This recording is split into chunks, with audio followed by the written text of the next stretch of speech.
Good afternoon, and welcome to our 7th workshop of stakeholder engagement in the El Paso Electric Integrated Resource Planning Conversation. This is Margie Tatro. I'm joined by my colleagues Kathy Boyce and Deborah Shields, also from GridWorks, and a number of subject matter experts from El Paso Electric and E3, whom you'll hear more from later on today. So thank you for joining us for this workshop. As you know, the workshop's being recorded and the recording's available in case folks want to listen to it later.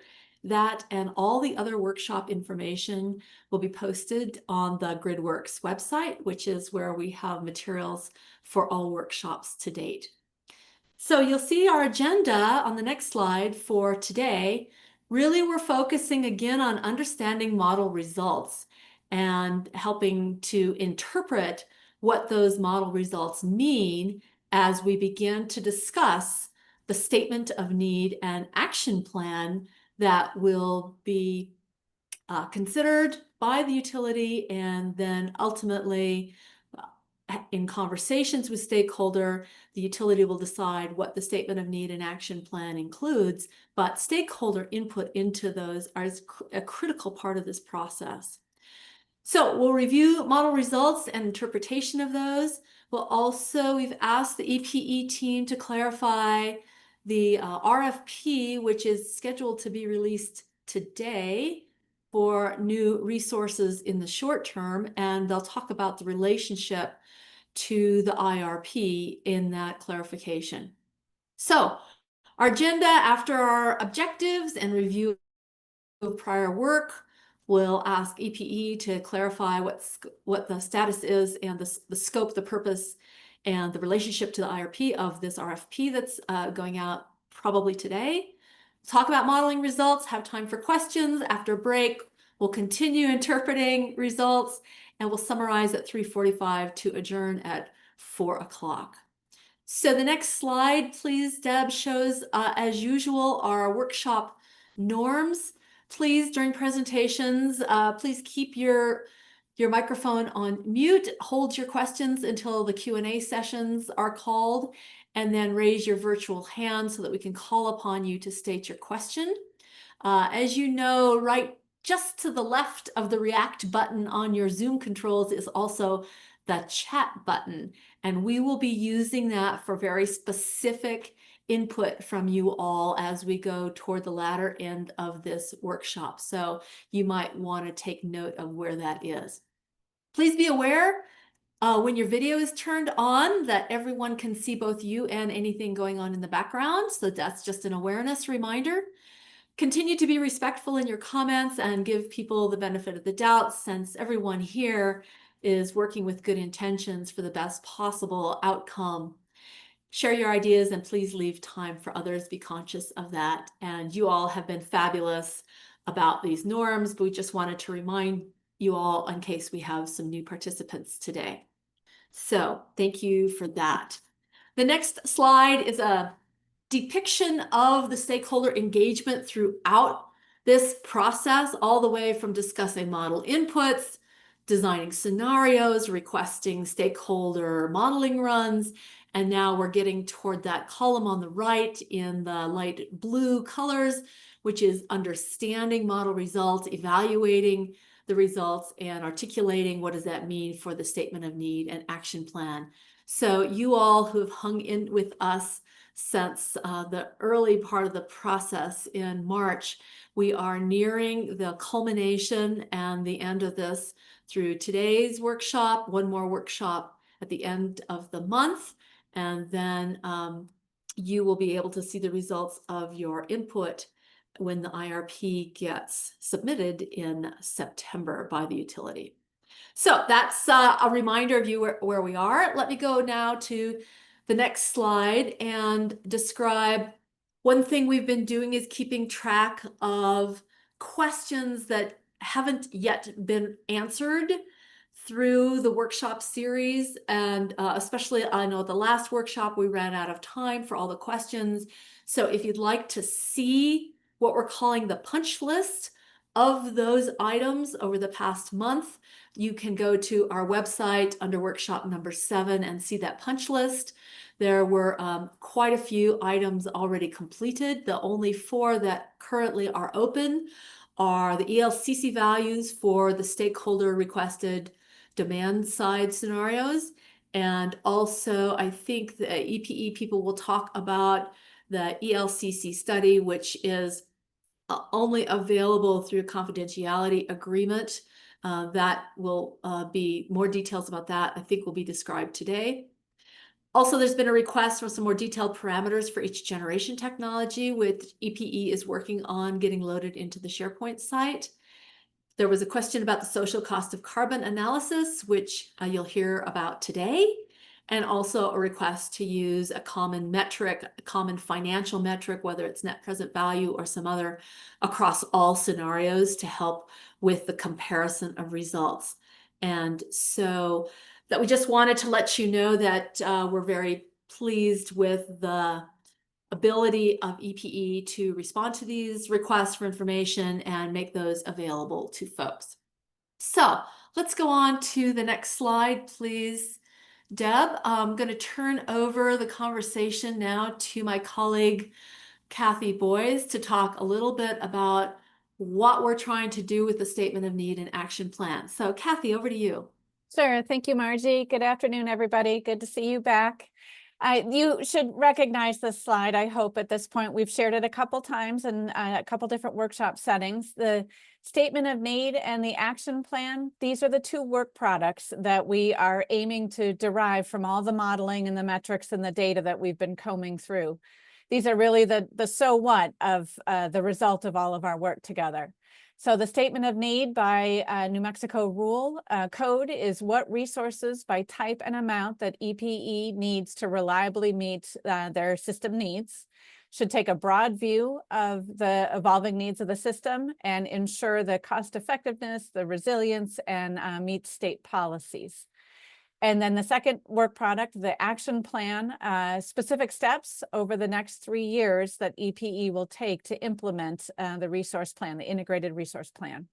So these are the actions for new generation, competitive bidding and or contracting activities. And then it also is to include a status report from the prior action plan. So again, these keep this in mind as this is what we are working towards as our outcome from the entirety of our time together.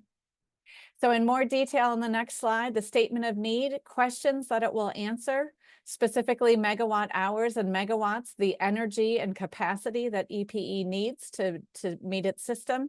What are the drivers of those needs? What types of resources does EPE plan to meet that need? Over what time frame? How will EPE go about obtaining those resources? And then the last 2, how does this plan meet EPE's commitment to affordability, reliability, and safety? And where are there uncertainties? What might change these expected needs that have been identified? So in workshop 8, between now and workshop 8, our intent is to get a draft of EPE's Statement of Need out to you all so you have a chance to read it through, bring your ideas, given all the work we've done together, to what you might want to also see in that Statement of Need. And at workshop 8, we will work towards a consensus document. So watch for that coming from us in the next week or 2. And then on the next slide, more detail on the action plan. Again, these are the specific actions EPE will take. We are finding that the key takeaways that the modeling team has presented at the end of each scenario, that provides a really good foundation on which to start to think about action items that you might want to see included in the action plan. So after today's presentation, we will be sharing with you those key takeaways and then asking for your ideas of what items, what actions might EPE take to implement based on those takeaways from the modeling work. And just for context, from other utilities that have gone through this new integrated resource planning process, PNM had 9 actions in their 2023 IRP, things like issuing RFPs by such dates, customer program enhancements, regional market participation, and suggesting metrics that would be used in future planning processes. SPS's 2023 IRP, their action plan had 7 items. It included RFPs, filing of certificates of need, consideration of life extensions at existing units, customer programs refinements, and some rate explorations, interruptible tariffs or time of use rate study, just to give you a little bit of context of what you might consider as you think about what should be included in this action plan. And with that, I think we are off to EPE and the request for clarification on the RFP.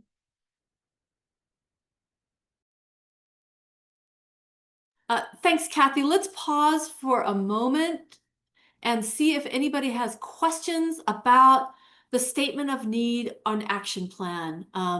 So let's see if there are any hands up about the statement of need or action plan as Kathy has presented those. That is the main deliverable that we will finalize at workshop number 8, but we're getting a jump start on that today.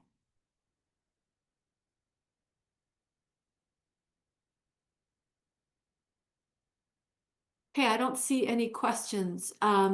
So let me do a bit of introduction here before Emmanuel talks a little bit, starts the presentation from El Paso Electric. As many of you know, and as was pointed out by several of our stakeholders, there is a resource need between now and 2030.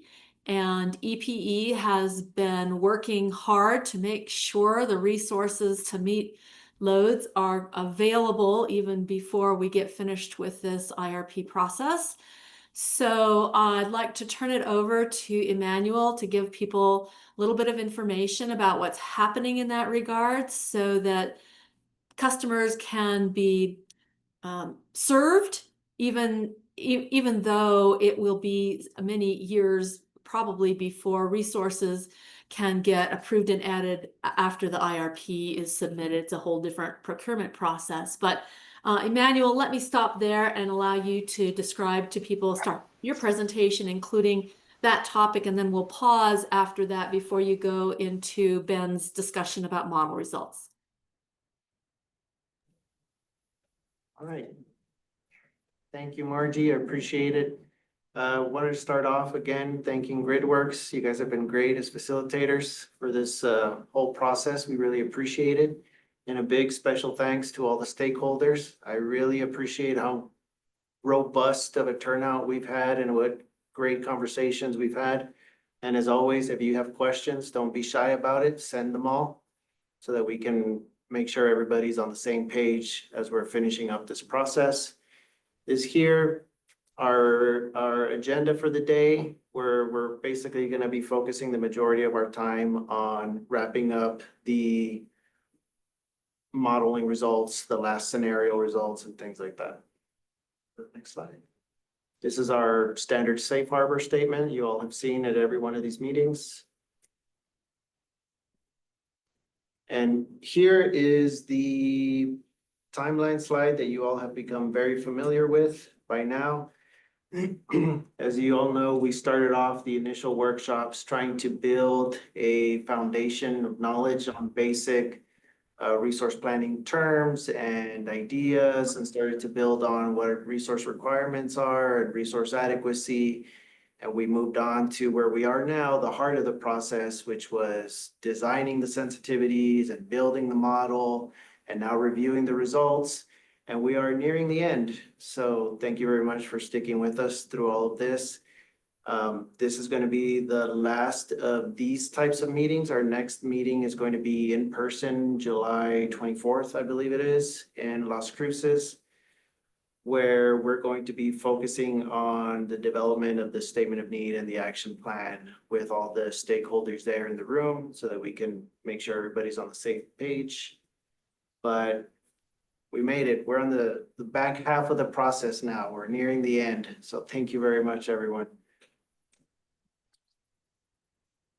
On here, we're just going to touch on briefly, as we said last time, Dave Hawkins was here with me and we spoke on EP's request for clarification / petition for variance to file an RFP. So we have a brief update for you all on that. So what we put together here was a quick timeline of events. So on June 4th, EPE filed its clarification / petition for filing. Reason for that is because it is EPE's position that we are still under the 2021 IRP planning period. So it was a 4-year planning period that goes through 2025. So that's why we wanted to make sure that we had clarification of the variance. On 6/12, we got a response from the commission where they requested additional information from EPE. They wanted to know more details on the RFP, like size. They wanted more backup to how we arrived at the need. As you all have seen throughout this whole process, as we're putting together the LNRs and our models, there is a need for resources through and through in the immediate, intermediate, and the long term. So this RFP is going to be focused on the immediate need. On 6/17, EPE filed its responses to the commission order. That's the same day that we were having our last stakeholder meeting. And this past Friday was the deadline for intervention comments. There were some that provided comments, and those are being addressed by EPE as we speak. Can move on. So just a little bit of clarification on the RFP itself. The scope of it, it's going to be an all source RFP. We are aiming to issue it today. So as of about 30 minutes ago, we're still on track for that by end of day, we hope. It's going to be the same team that is working on the ISP right now is going to be working on the RFP. It's going to be all the same folks. We thought they didn't have enough to do, so we thought it'd be fun to throw in an RFP in there just to keep them on track. The RFP is going to be for up to 2,500 megawatts. That is including both jurisdictions, the accelerated native load growth that we're seeing, plus the huge amount of interest that we've been receiving from large load customers. The native load growth need that will for sure be addressed in this RFP is going to range somewhere between 650 to 850 megawatts. Again, all of these numbers are being finalized as we speak, and we'll see them come out at the end of the day. And the remainder up to those 2,500 megawatts is what we're estimating is the total of the potential large load customers. So the purpose of it, again, is to secure these resources that we need in a world where resources take 5 years plus to get things online. Plus, every utility in the country right now is facing this unprecedented demand need for resources. It's creating all this scarcity in the market. We are no different than anybody else, and we're subject to that need that nobody saw coming over these last 2 years. So this is why we're trying to get ahead of it and issuing this RFP for our current resource needs. As I mentioned, our position is that we're still under the 2021 IRP rules. And since we need resources now, again, that was the reason for the RFP. And if there's any more information that you all need, it's all in our filing. Plus, GridWorks has done a great job of putting it on their website, so you can just go there and pull out whatever other information you need. And as always, at the end of the meeting, as we're going to be having a couple of different office hours for the month of July before we get to our July 24th in-person meeting. Again, we welcome all stakeholder interest, all questions, send them on down. We will get to you as quickly as we can. Emmanuel? Yeah, I was about to point Okay. out to you, Leslie, if there was something that you wanted to add here, Leslie Padilla, our in-house counsel for New Mexico. Thank you, Emmanuel. No, I thought that was a great explanation. I just thought I would provide a couple more details for folks. Emmanuel mentioned the responses that both staff and Steve Fishman filed last Friday. This was in response to the additional information that EPE was requested to file by the commission. So staff filed a response stating that they agreed with our position that we were still operating under the 2021 RFP and that a variance is actually not needed. But they did request us to address a number of specific questions about the current RFP. So that was attached to their response. And I see that Margie actually did give the docket number for folks if you want to see the staff's entire filing. Steve Fishman opposed he believes that we would need to seek a variance. He believes we are subject to the procurement requirements of the new IRP rule. I also wanted to note that there is language in the RFP. Again, it's as Emmanuel mentioned, it's a total system RFP right now. Our Texas needs are far greater than our New Mexico needs, so it's addressing all those needs. But there's language in the RFP that expressly states that is obviously subject to any regulatory approvals that are needed. So if the commission were to think that we do need to seek a variance from the commission rules and say they were to deny that variance, that would limit, what we're able to do with RFP results as they apply to New Mexico. I'll point out that renewable energy resources pursuant to the Renewable Energy Act, are not required to meet the procurement rules of the IRP rule. So, we would be able to consider RFP results for resources that we need to meet RPS standards. So that's all I wanted to add. Thanks, Leslie. I'm going to turn over to Kathy for any questions that you have first, Kathy, and then we'll go to hands up. If you have a question about this, please raise your hand. Chris, thank you. We'll get to you. Let me ask Kathy first to make any comments, and then I have an addition, then we'll go to hands up. Go ahead, Kathy. Sure. Yeah. Leslie, do you have a sense of timing of when the PRC might take it up? Good question, Kathy, because I actually meant to address that. No, we don't. I believe the commission's next, I actually don't have a firm sense of the commission's next meeting, probably next Thursday. So if they were to want to take up the motion for clarification / variance, they could put it on the agenda, I believe, next week. They would, the agendas are issued on Mondays for the meetings that follow on Thursday. Okay. And Thank you. Don't quote me, but I believe their next meeting is next Thursday. Okay. Thank you. But there's no timeline. There's no time by which the commission must act. Mm-hmm. Okay, good. Thank you. All right. So just very briefly to summarize here. So this RFP is focused on the immediate need to be issued today. It's up to 2,500 megawatts for both jurisdictions. So includes Texas needs as well.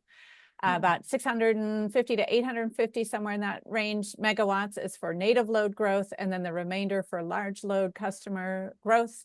And really the drivers are this unexpected need that across the industry we're seeing, and also many other utilities that are out looking to procure. So I see some hands and I see some questions in the chat. So Chris, Kathy, before we go to that, let me add 2 questions. First of all, Emmanuel and Leslie, can you tell us roughly of the 2,500 megawatt across jurisdictions, what's expected on the New Mexico scope for that? I know you've talked about what's native load on both jurisdictions and large load, but can you break that up into the New Mexico and Texas in terms of your thoughts about that procurement? We can, but I wouldn't want to throw a number out there that the analysts are going to change in the next 2 or 3 hours. Since we're estimating between 650 and 850 and our jurisdictional split is 80-20 Texas, New Mexico. So that's probably a pretty good back of the envelope way to do it. Okay, great, thank you. And the final question I have is, can you talk about how those numbers are going to be incorporated into the current IRP modeling discussion, right? Clearly, if there's an addition of, 20% of 2,500 megawatts for New Mexico that comes hopefully online before 2030, how will that change the need for resources in 2030 to 2045 per the modeling that's currently going on? So I'll kick that one over to Ben on the modeling side, but just for clarification, Margie, the 650 to 850 is for native load growth, and that's what's subject to the 80-20 split. The additional, forgive my math, 1,600 and change of megawatts that we're seeing from large load customers, that's dependent on where those customers are looking to be located. So it wouldn't be subject to our 80-20 split. If there's a majority of it in Texas or New Mexico, that's for another department to work with. Okay, okay. So Ben, what's your sense of how these numbers or addition of those resources in the near term would affect what you're doing in the analysis for 2030 to 2045? Yeah, so the modeling as it stands today essentially does not allow any new supply side resources to come online through 2029. So the earliest supply side resources can come on is 2030. And essentially the resource need that we're modeling beginning with 2030 roughly aligns with these numbers. So if you were to fulfill all or some of the resource need from this RFP, it will reduce the amount of resources that you need in 2030 to 2045. Great. Thank you for that clarification, Ben and Emmanuel. That's what I was hoping stakeholders could understand. So now we're ready to go to hands. So Chris, you're first, and then Glenn and Steve, I see you have hands up. Let me request that the questions relate to these three topics: the scope, the purpose, and relationship to IRP. Other questions regarding the legal process, we are going to defer to be outside of our conversation today. Go ahead, Steve, Chris. Thank you. So, I don't know if this is a question as much as it is just a statement, a reaction, but I have really significant concerns that the underlying inputs to this IRP and their validity. I mean, we're talking different loads, different resources, different transmission constraints, different ELCCs for resources that won't be reflected in any of the modeling in this IRP. And it just really makes me think that this IRP is not going to be based on the reality of the EPE system. And I think that's a fundamental misunderstanding of what IRPs are supposed to do, especially stakeholder processes like this. So it just concerns me that it's at this late stage in the IRP process where we're getting such a fundamental change that's not going to be reflected in the IRP. Chris, sorry, just to interrupt there, could I ask you to be a little more specific there, please? Yes, the loads are going to be different with these new loads addition that are different than what's been modeled so far. The resources are going to be different, specifically the details of the resources. So their locations, how they're going to flow on the transmission system, and obviously the different resources that are selected out of this RFP are going to change the system mix such that, the capacity contribution of new resources as they're kind of planned for in this IRP are going to be different.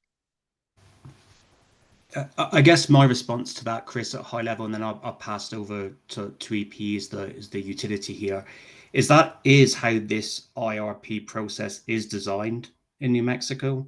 It's kind of a two-phase process, right?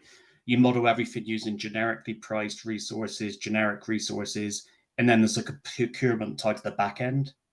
So I guess like this to me is how the IRP is designed. But I'll kind of hand that over maybe to Leslie. Or anyone else at EP. Sorry, Leslie. Yeah, I think it's more of a technical question, more than a legal question. But I will, Chris, address legally. There's a process in the rule, and there has been for a long time, to file a notice of material event for any significant changes during the planning period. BPE filed that in March, reflecting the large increase in load, similar to what PNM had to do last year for the same reasons. So the IRP process does include, and the IRP rule does include those provisions that allow for things that change. I mean, utility planning, again, this is my take as a lawyer, it has to allow for dynamism and changes in the planning process. And I think that's what the IRP rule has done, including the rule that's applicable to the IRP that we are currently in, that covers 2025. Emmanuel, did you want to add anything? Yeah, I did. So just kind of building on what Leslie and Ben said. So just so that we're on the same page, the whole stakeholder process and everything that we've been going through the last couple of months has been taking in your input so that we can build the model that is being used right now. It's the same model that is going to be applied to the current RFP that's about to be issued. And it's the same model that is going to be used for the RFP that's going to be issued after the ISP process is complete. It's going to be the same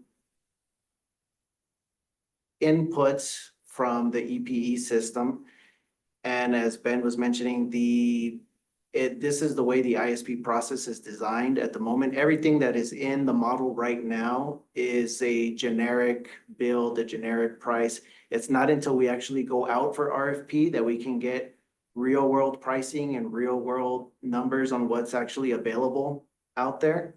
So it is very much the same model. It is the same inputs. There won't be any sort of change. The only difference here is that this RFP is going to address the immediate need that we have now, that the RFP that gets issued as a result of this ISP doesn't cover. That's further in the future. We need to be prudent in us getting the available resources that we need to address that shortfall that we have between now and 2030. And also, I guess I'll just respond by saying I understand the need. I just don't believe that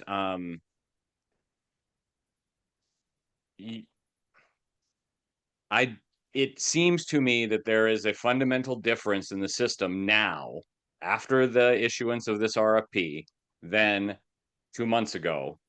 And the output of the IRP is going to be basically the same. So I completely understand what you're saying, and I think we're probably going to have to agree to disagree on this one at the end of the day. Thank you. Chris, thanks for voicing your thoughts on this. I really appreciate you speaking up. So thank you. Glenn, I was just going to add on to that as was pointed out earlier, is that this is also a majority of Texas need, and we can't slow up the Texas process to reflect the regulatory requirements in New Mexico. But yeah, I mean, that we're always welcome for the debate, Chris, and any other questions or concerns that you all have. If we can do something to address them and explain our position further, please reach on. Great, thank you. Glenn, I see you have a question about it doesn't look like it's related to the scope, purpose, or relationship. So let's go ahead and state it, and let's see if it does relate to these topics. Yeah, it's just a simple question. Well, some of the IOUs have an independent third-party monitor on the RFPs, and I'm just asking, does this RFP have that independent monitor? So my understanding is if the variance is granted, there is no requirement for that in the prior IRP rules. Leslie, you can correct me if I'm wrong. Margie, it is pretty much EPE practice to get a independent monitor. and we have retained the services of one that, so it doesn't matter that it's not in the rule, it's part of our process. It's always Okay, to be as upfront and transparent as we can with the process. So does that independent monitor then still report into the PRC, deliver reports? They will file testimony when it comes to CCNs or other regulatory filings, and they do have a final monitor report that they put out. Okay. Excellent, thanks. great. Okay, thanks for your question. Steve, last question on this topic, and then if there are further questions, we'll allow you to put this as a requested topic in the office hours that are being scheduled. Steve, please go ahead.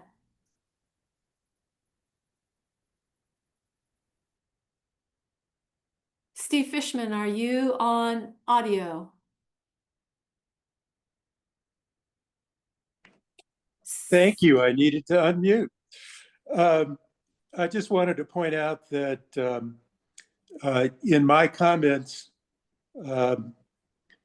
I basically made a proposal to take the protections that are in the new IRP rule and expedite them to help EPE get its information quickly, but not to just throw them out. And wanted to point out that this RFP could potentially lead to resources that double the size of the EPE system in terms of generation capacity, and that it feels, as a former regulator, it feels not like in the public interest to charge ahead with an RFP that's that consequential without stakeholder review.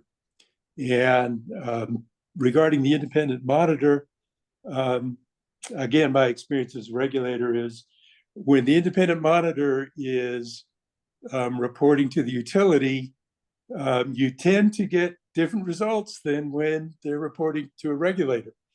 And it's harder to be objective when you're on the utility's payroll. So at any rate, I just wanted to make those points clear. And I guess one final question that we'll probably get to later is that we had a very consequential bill pass last night, and sure would be interested in some comments from EPE on the impacts that will have.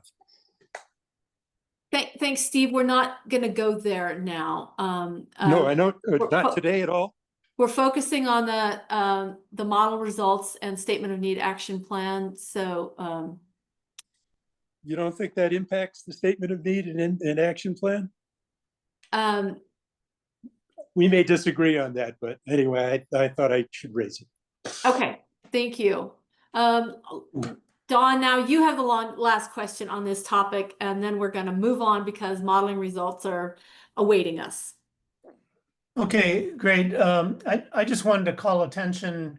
I thought it might be available for discussion, what I posted in the chat, which is essentially us all taking notice of Senate Bill 6 that was passed and signed into law in Texas just about a week ago, which has really quite robust parameters for what companies that are seeking to do business on a large load basis would have to meet. And it seems like, I know that doesn't apply to the El Paso Electric Service District, but I think what is in there, in that law, should be something that's, I hope, reflected in the new RFP in terms of protection for the other ratepayers. And secondly, I just want to put a note there that this is something we should consider putting in our own action plan, which is to get those kinds of provisions into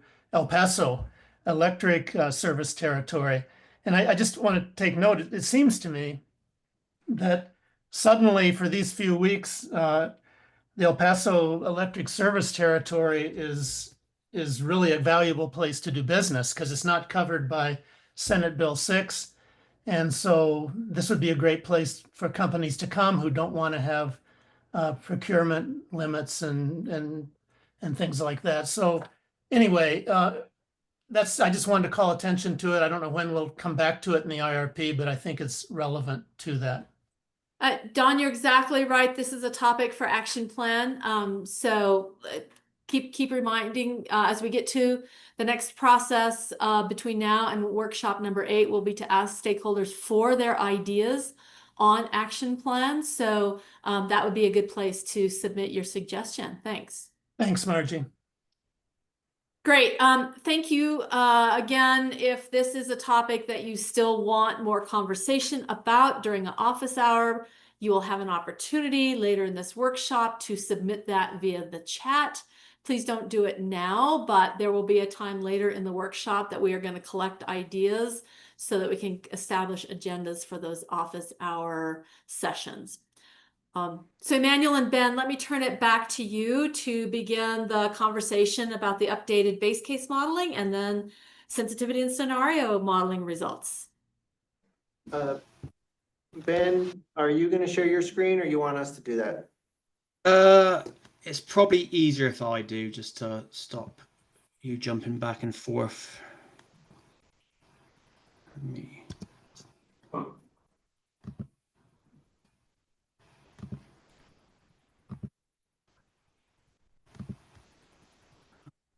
Okay, I'm nearly there. Okay, can everyone see my screen?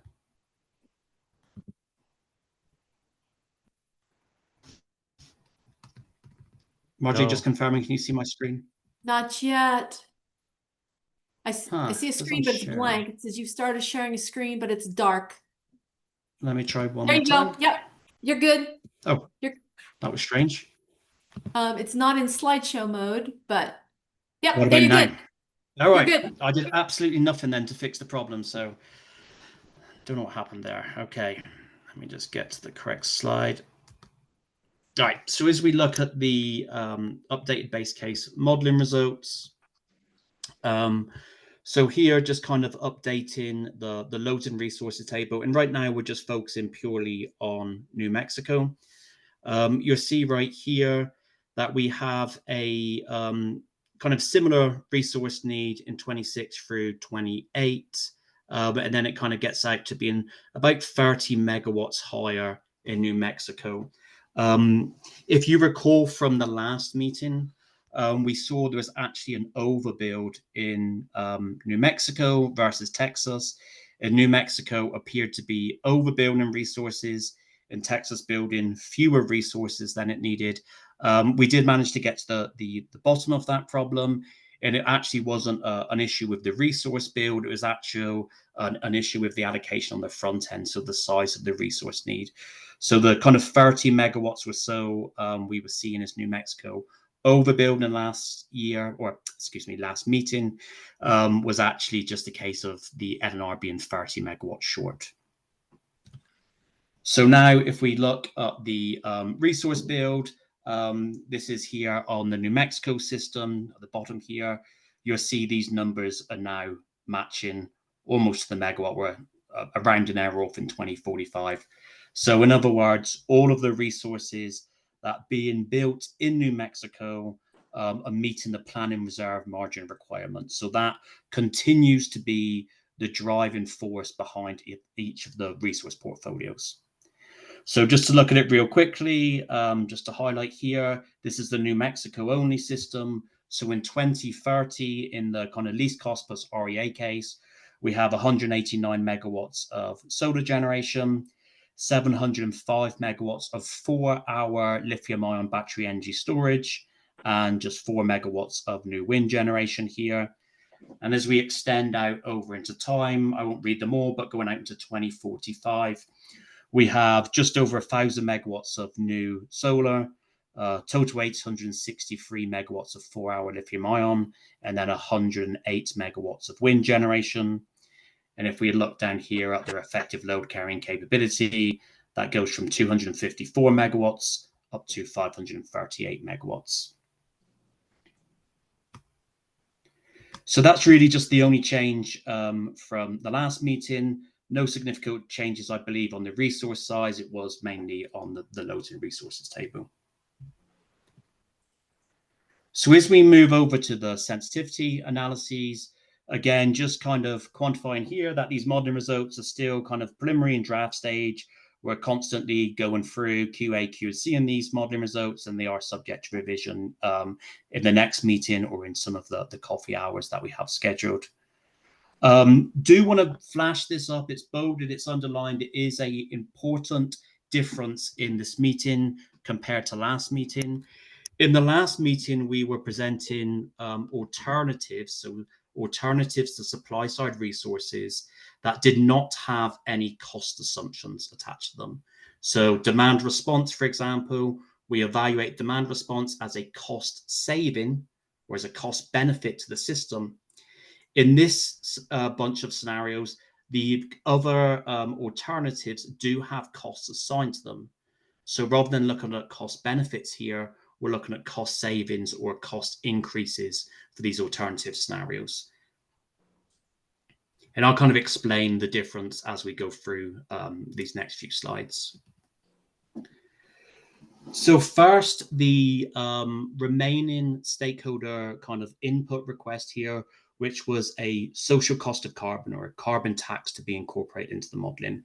So if you recall, in the last meeting, the intent was to present this scenario. Unfortunately, we had some QC issues at the very end, and we kind of punted this discussion to today's meeting. And then Margie, as you mentioned earlier, this one's actually on the punch list. So hopefully we'll get to knock one of the items off the list there. And then as we look down through the post analyses, so the post processing reviews, we have another couple of scenarios after the fact that we will be getting into huge detail, really into the weeds on when we go into some of the coffee hours over the next 4 weeks or so.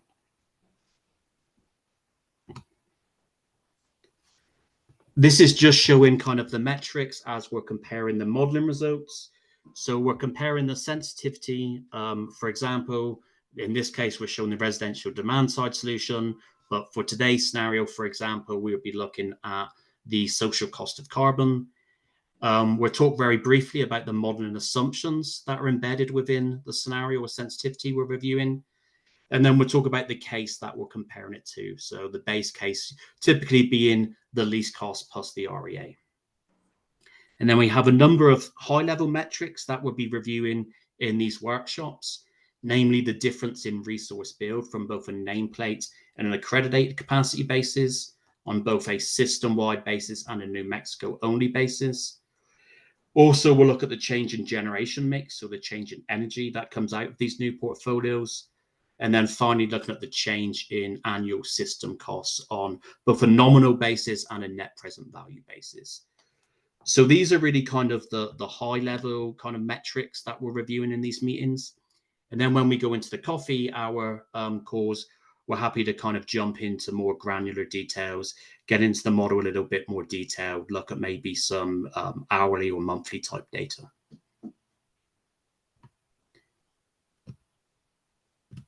So without further ado, let's go ahead and look at the social cost of carbon. So again, first starting here, all of the cases that we are looking at today continue using the base case load forecast. So the base case load forecast aligns with the loads and resource table that we presented earlier. There are 2 outstanding cases that we'll be presenting in the coffee hours, which are the 2 additional load forecasts, so the high forecast sensitivities. In the social cost of carbon scenario, we incorporate this social cost of carbon of $130 per metric ton. So every metric ton of carbon emissions were assigned a cost of $130. This aligned, I believe, with EPE's most recent energy efficiency filing. And then as we look at buying energy from the market, obviously you do not want to make an assumption that all of the energy that's purchased from the market is carbon free, right? That would simply be just kind of pushing the problem onto another neighboring utility. So we have an embedded carbon assumption within market purchases and sales. And the cost is $55.64 per metric ton.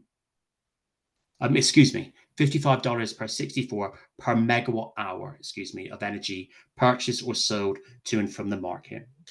And that equates to just under half a metric ton per megawatt hour, so 0.428 metric tons per megawatt hour.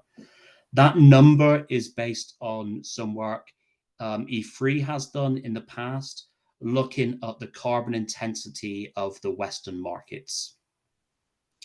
And then finally, again here, we applied the social cost of carbon to the least cost plus REA case, but not the least cost case. So in other words, we ran the least cost case. We determined the resources that Texas would build. And then when we ran the least cost plus REA case for New Mexico's resources, at that point, we applied the social cost of carbon. So just to look at the results here, as you can see, over the planning horizon, the 20-year planning horizon here, the model selected additional solar resources across the entire planning horizon. In turn, the model selected fewer 4-hour lithium-ion battery projects. So in other words, the model added more solar generation as the solar generation pushed down the dispatch of some of the gas units that were now incurring an additional cost, but still only built resources to meet the planning reserve margin requirement. In other words, by adding that solar generation to push down carbon emissions, it no longer needed the battery energy storage to meet the planning reserve margin requirements. Because solar generation receives a lower ELCC value than battery energy storage, you'll see there's more nameplate additions of solar being added to the system than there is batteries that are being avoided on a nameplate basis. So again, this is kind of just repeating what I've just said, but looking at it from a different angle. If we look at the scenario without the social cost of carbon versus the scenario with the social cost of carbon, there is no change whatsoever to the wind generation being added in each case.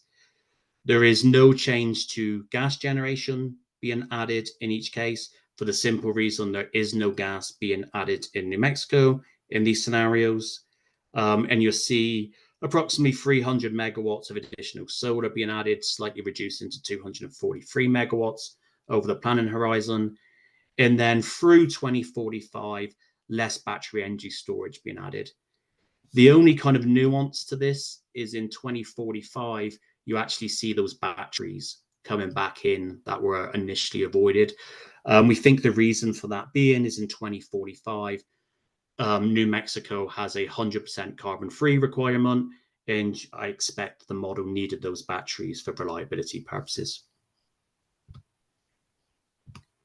So if we look at this on a New Mexico basis, this is essentially the same slide. It's the same changes, right? There was no change to the Texas portfolio. What we see is approximately 250 to 300 megawatts of additional solar being added.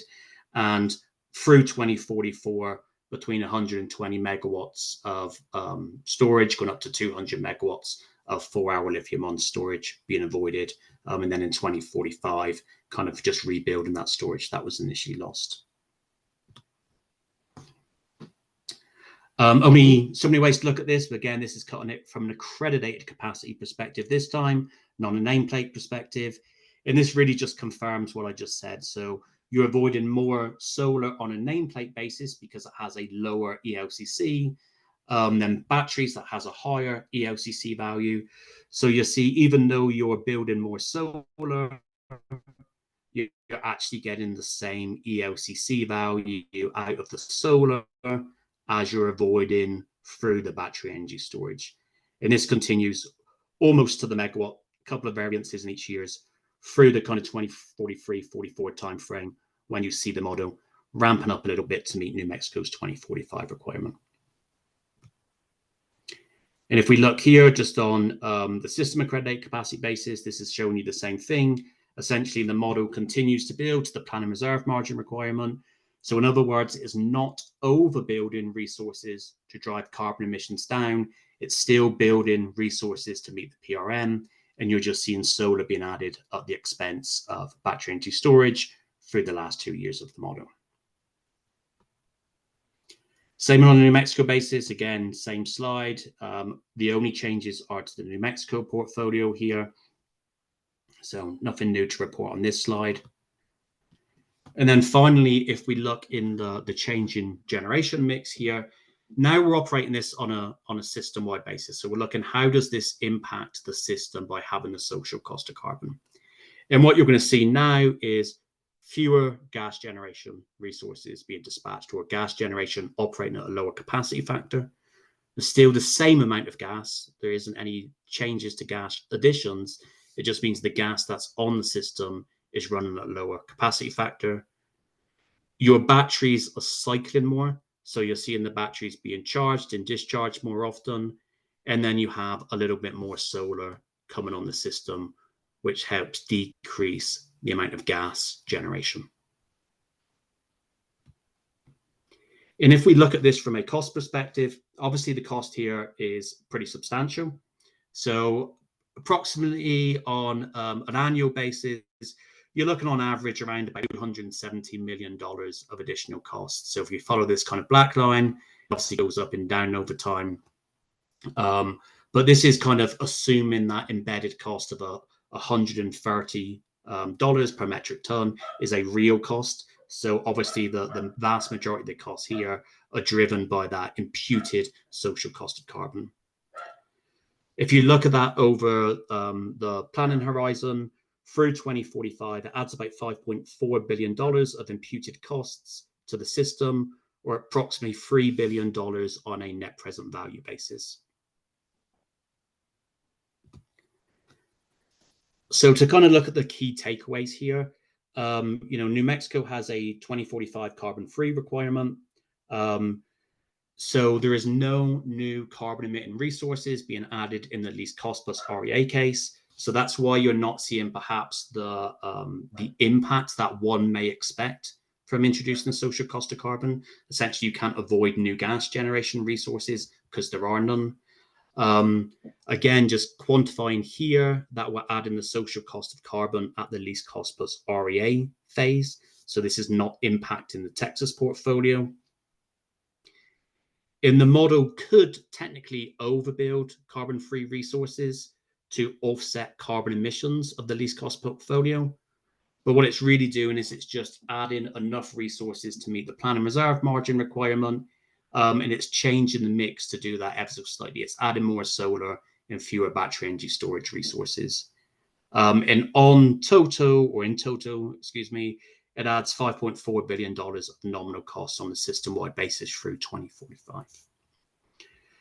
So, Margie, I'm going to pause here before I go on to kind of the next two scenarios and see if we have any questions on the social cost of carbon.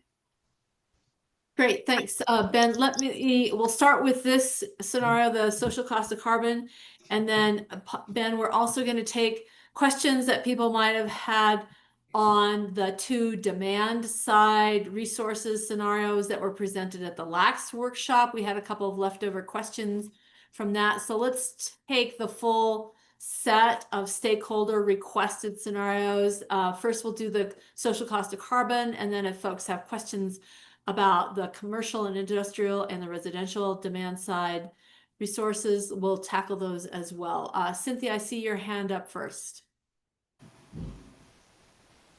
Okay, thank you. And I want to backtrack for a second on the ELCC study report where you said it was confidential. And first, Kathy, I wanted to clarify your chat about the workshop 4, that the values were provided, back in workshop 4, see slides 23, 25. Those were just the provision of values. What we're asking for is the study report on how those values were derived. And then, as you can see, I've said in the chat that this is the first I've heard that was confidential. What we've been hearing in the past is that we'd see the study when it was finalized. So don't want to spend a lot of time on that, but Cynthia, I'm going to have you stop and ask EPE to respond to that question before we get a long list. So Leslie, Judy, Emmanuel, would you like to respond to the ELCC question about the study? Actually, I'll kick that one over to Ben since E3's been running that study. Yeah, so in terms of the study, Cynthia, I will confirm, I don't know off the top of my head, but I think those numbers that were presented in the 4 stakeholder meeting, did you say, were the final numbers that were incorporated into this modeling? But let me just double check that. Well, no, that's not the issue. I know those are your final numbers. The issue or matter is we wanted to see the study on how they were derived. And Agree. yeah, and you've been saying that we'd get to see it when it was finalized. Yeah. And now it's confidential. Well, so Cynthia, I think the study results, and we will put together a slide presentation demonstrating the study results as a public version.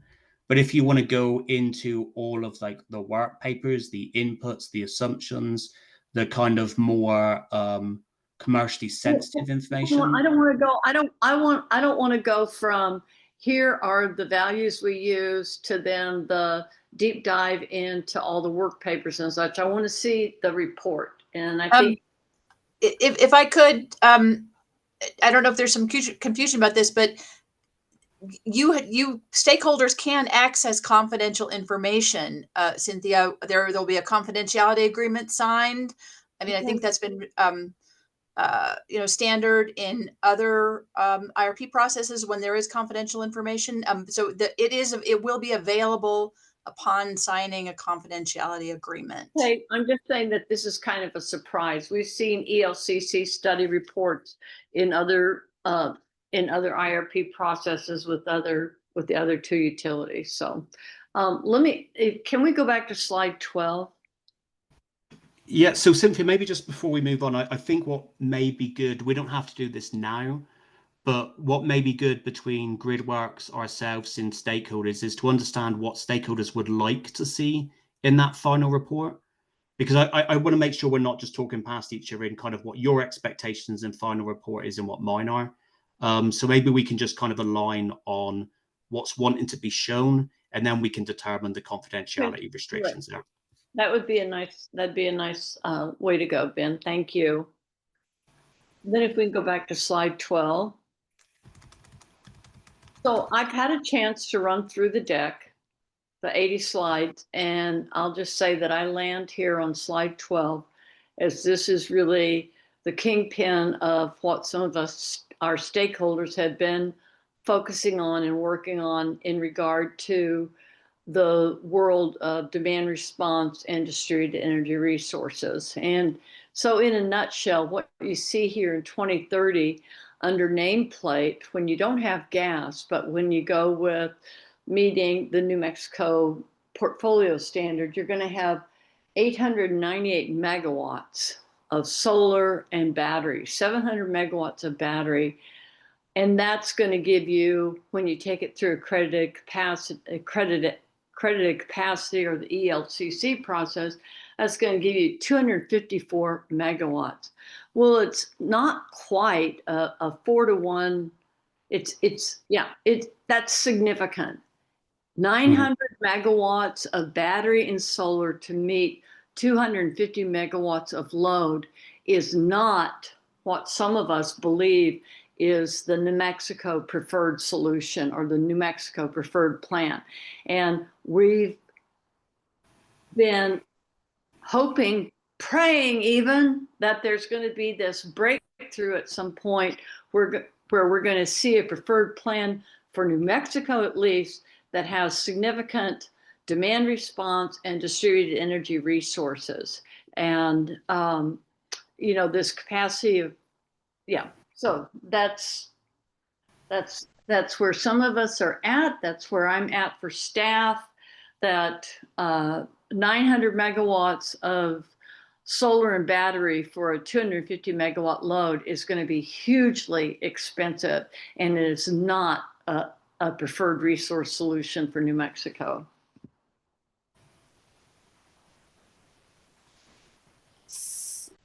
Ben, before you respond, let me just add, Cynthia, that this is the base case, least cost plus REA. This is not I have not heard EPE present this as a preferred portfolio, but Emmanuel and Ben, you need to correct me if I've heard incorrectly.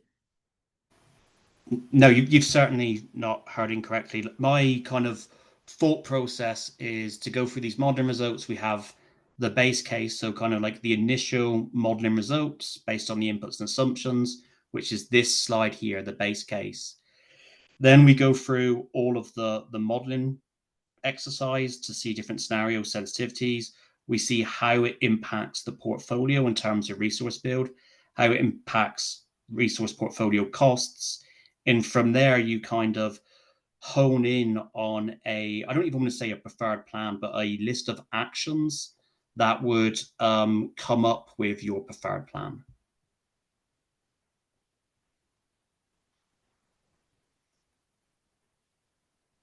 Cynthia, you're on mute. Yeah, sorry, I was scrolling back through the slides in another window.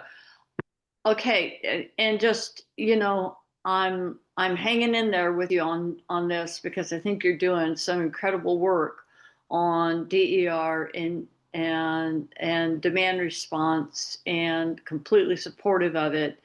And just starting to get, a little bit anxious on when we're going to see this preferred case, and that it's going to be something that looks, different from this. And just know that, 900 megawatts for 250 megawatts of need, I don't care whether it's batteries and solar and meets the portfolio standard and the ETA. Oh my gosh, that's just a crusher. That's a crusher on rates.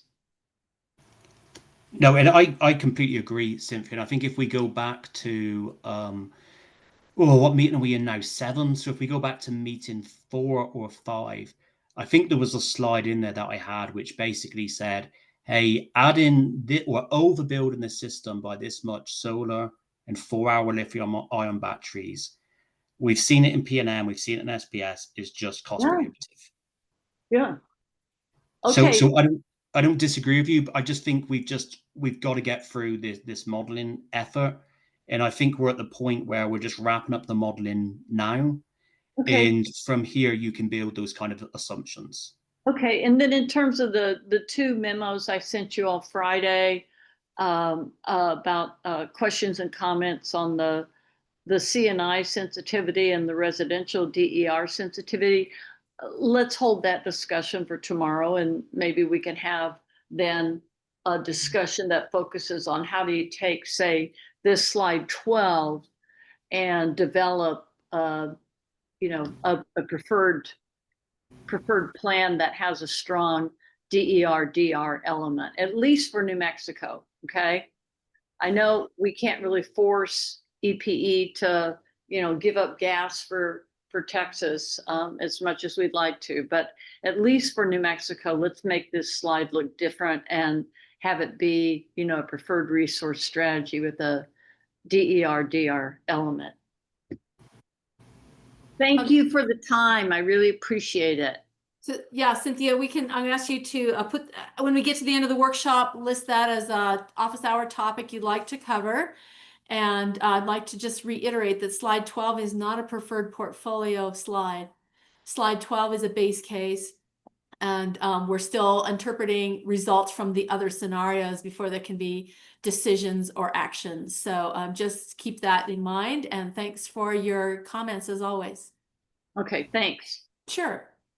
Anastasia, please go ahead. Am I there?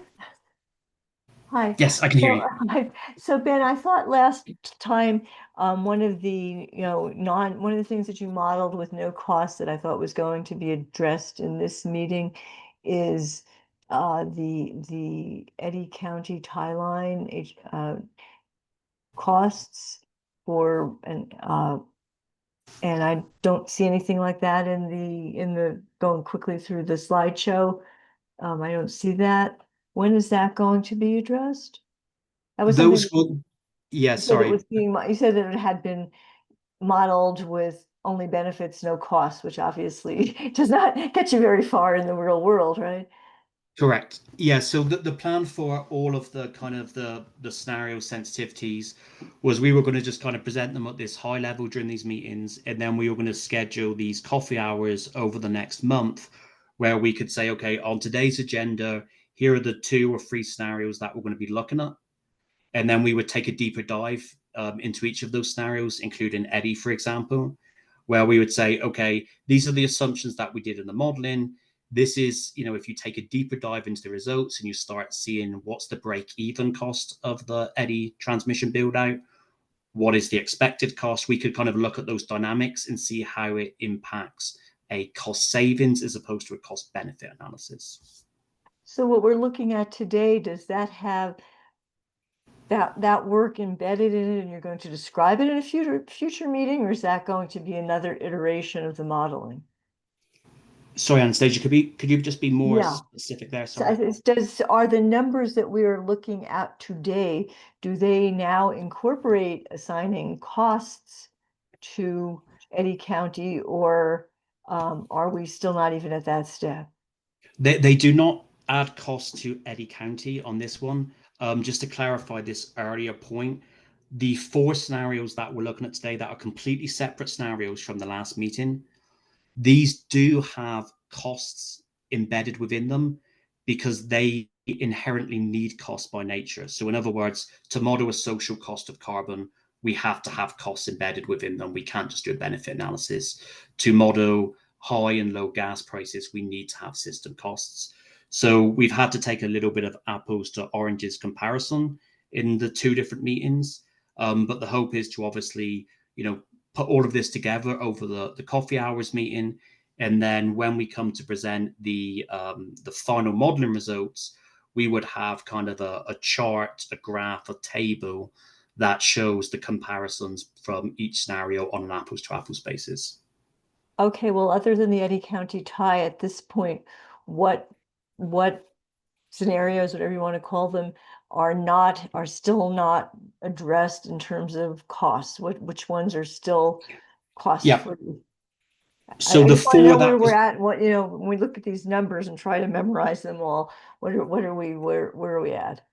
So in short, the scenarios that were presented in the last meeting all just were benefit analyses. So there was no cost assigned to DR, DERs, Eddy. And then, so any scenario presented in the last meeting was just benefits, and the ones presented in this meeting incorporate costs. But this meeting is not addressing Eddy. Correct. We're not representing the results from the prior meeting. These are all new scenarios. Okay. All right. Well, I thought we were going to have some presentation. Will we eventually have some modeling with Eddy or not? Yes, that's what I was just describing. In the next Okay. coffee hour meeting, or one of the coffee hour meetings, the plan would be to take the deeper dive that would have those embedded costs with them. Okay. Thank you. So just to kind of maybe just pull on that thread a little bit, if we're starting to look at demand response as an example, or DERs as an example, what we didn't want to get into was be distracted by the cost assumptions that are embedded within those cases. So for a DER, is it X amount of kW month, or is it Y amount of kW month? So we presented the modeling results initially as a benefit analysis, and that way you can work out what the break-even cost is. You can work out whether it is likely that the project will result in additional costs or additional benefits. And then in these scenarios, they are purely presented on a cost basis because that's the only way you can model them. Well, I think on the grander scale, my concern is with this, as Emmanuel said at the beginning, potentially doubling the size of the system. There's going to be a lot of transmission costs. So to the extent that the transmission is being reasonably incorporated into the model, that's really important, because otherwise it's all kind of fictional, because you can't bring something in, or you can't just plop a giant plant somewhere, particularly outside of the service territory, without having the transmission, and transmission isn't free either. Yeah. So again, happy. There's only, I guess, so much time we can really get into the modeling weeds. But we do have those assumptions of how much interconnection and transmission network upgrade costs are assigned to each new candidate resource.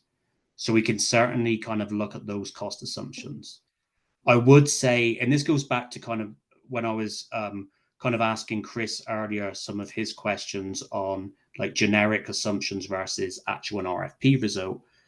You know, we've got generic transmission network upgrade costs embedded within these resources, but until you issue an RFP, until you know what resources are going to be selected, until you know where they're going to be located on the transmission system, there is some element there of estimation, right? I don't want to say it's guesswork. It's more refined than that. Yeah. But you're still going to have to make assumptions that then needed to be firmed up with firm proposals. Yeah. Okay, but I mean, we're talking about really large scale Right. changes in the transmission system, right? That's the So- concern. Sorry to interrupt you, Anastasia, but That's let's put this, if this is a topic you'd like to cover under office hour, at the end of the workshop, we're gonna people put those ideas into the chat and then we'll get those scheduled. So Okay. I honestly thought it was going to be covered in this meeting, but we can do it later. Thank you. perfect. Okay, Thank you thank both. you. So we got Glenn and Alan and Steve. Glenn, please go ahead. Yeah, just a quick response to the Eddy County tie is that as an integrated system plan, my assumption is that it is trying to optimize transmission upgrades, and the Eddy tie is part of that optimization attempt. Is that correct? Well, so with the Eddy one in particular, as a stakeholder request, we forced in the Eddy tie upgrade. So what that did is it gave us an avoided cost or a benefit of doing the Eddy tie analysis, right? Which you can then benchmark as using your break-even point. If we just gave it as a optimization issue, you can select Eddy or you can't select Eddy. If the model didn't select Eddy, we would have no idea how out of the money it was. So it could have been $10 out of the money. It could have been $100 million out of the money. So by forcing it in at zero cost, we get to establish what the benefit of Eddy is from an optimization perspective. And now we can go back and say, okay, if this is the benefit, at what cost point does this become break even? At what cost point do these savings diminish to a point where this is not a good idea? Gotcha. And when you're talking about the cost point, but are you varying what the potential capacity of Eddy could be? You know, could it be upgraded to various capacities? So at the moment, we've done it based on the 200 megawatt tie limit, but we have looked at it under two different accredited capacity assumptions. So under the first assumption, you could import 200 megawatts of energy or export 200 megawatts of energy, 8,760 hours a year, but you would only receive 70 megawatts of accredited capacity benefit. And then in the other scenario, the other kind of bookend, we're doing 200 megawatts of energy and 200 megawatts of accredited capacity. But, excuse me, beyond the 200 megawatts of capacity benefit and energy benefit, we haven't done any analyses where you had a 400 megawatt or a 1200 megawatt tie, for example. Yeah, okay, thanks. So my original question, I think is largely answered, but it's more now a comment on the wording on the slide. So if you go to that summaries, the key takeaways slide, number 28, on point 3, when you say there are no new carbon emitting generation resources in the lease class plus REI case, I'm pretty sure that means in New Mexico, because I see that there are new carbon emitting generation resources in Texas. Have I interpreted that correctly? That is correct, Glenn. Yes, that is no new carbon emitting resources in New Mexico or for New Mexico customers. Yeah, and I'll just say this is a constant source of confusion among the slides, and I wanted to suggest a slightly different terminology. Instead of using the word system, what if you used Texas plus New Mexico or dual jurisdiction or both jurisdictions? Because system is just so easy to interpret as the New Mexico side, since we're all focused on New Mexico. Okay, no, that's good feedback. We will make sure to incorporate that going forward. I just will point out to avoid confusion. When we say system, we are talking Texas and New Mexico, so EP's entire system up here in the red in the top corner. Yeah. And then when we have New Mexico. This is just the New Mexico portion. Right. Thanks. Thanks, Ben. Great, thanks. Thanks, Glenn. I see Alan and Steve, and then we'll move on and hold other questions to the end. So Alan, please go ahead. I just wanted to comment, when we're talking about New Mexico as a portion of the system, historically it has been about 20% of the energy, but I noticed this year it has trended down dramatically. I don't know if that's a temporary thing or if there really is a downward trend on New Mexico's share. And it seems to me that's a significant thing in determining New Mexico's share of system resources. It started the year at 18.5%, but then it's come down to in May, it was 13.4%. That is New Mexico's share of total system energy for the month of May. So it's trending down. Is that if that means that less energy is being used in New Mexico, that's significant in the numbers that we're working with. If it just means that Texas is growing faster than New Mexico, maybe it's a different situation. I just wanted to point that out. Great, thanks, Alan. Did you have a specific question? Are we taking into account the fact that New Mexico's share of the system has decreased significantly this year? And is that something that should be taken into account? Is it just a temporary artifact?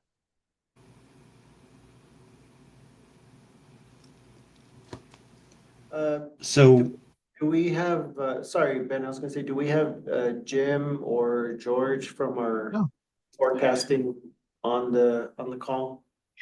And that's a good question, Ellen, on the variations between the two states. And we could see that from time to time, changes between the two.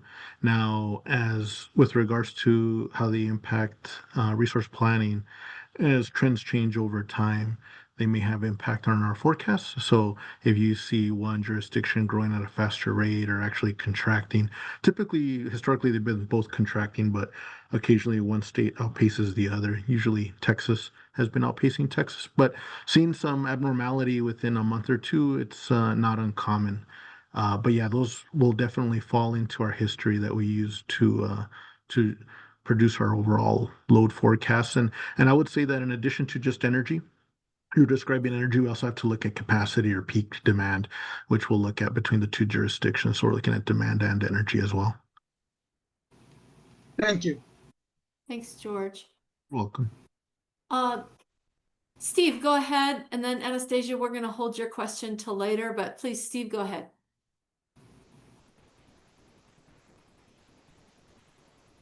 Steve Fishman, are you on audio? Boy, I'm just slow on my mute button today. Sorry. The plan that we're looking at presupposes, and tell me if I'm wrong here, this is for Ben, presupposes that we're going to take on some large load customers ahead of getting what I'll call permanent resources to serve them. And basically we're going out to the open market, I guess, to purchase power in a more temporary arrangement in the meantime. And my question has to do with what are the risks to system reliability as a result of doing that? If utilities around the nation were all doing the same thing, there just ain't going to be enough power to supply everyone. And if there's an emergency, obviously there's a much bigger load to serve. So from a cost and from a reliability standpoint, particularly if there's an emergency, how does this impact that picture? And Steve, just to confirm here, you're not talking specifically about this social cost of carbon analysis. You're talking more generically in terms of this loads and resources table. Cost, yeah, cost and reliability is that we're saying we're going to go out and purchase power to meet this shortfall until we get, well, through 2030. And so I'm asking, what are the reliability and cost risks of that to existing customers? So I think I'm happy to answer that, like from a modeling hypothetical perspective, but maybe I'll turn that over to EP first to answer that more directly to kind of EP's plans. Okay.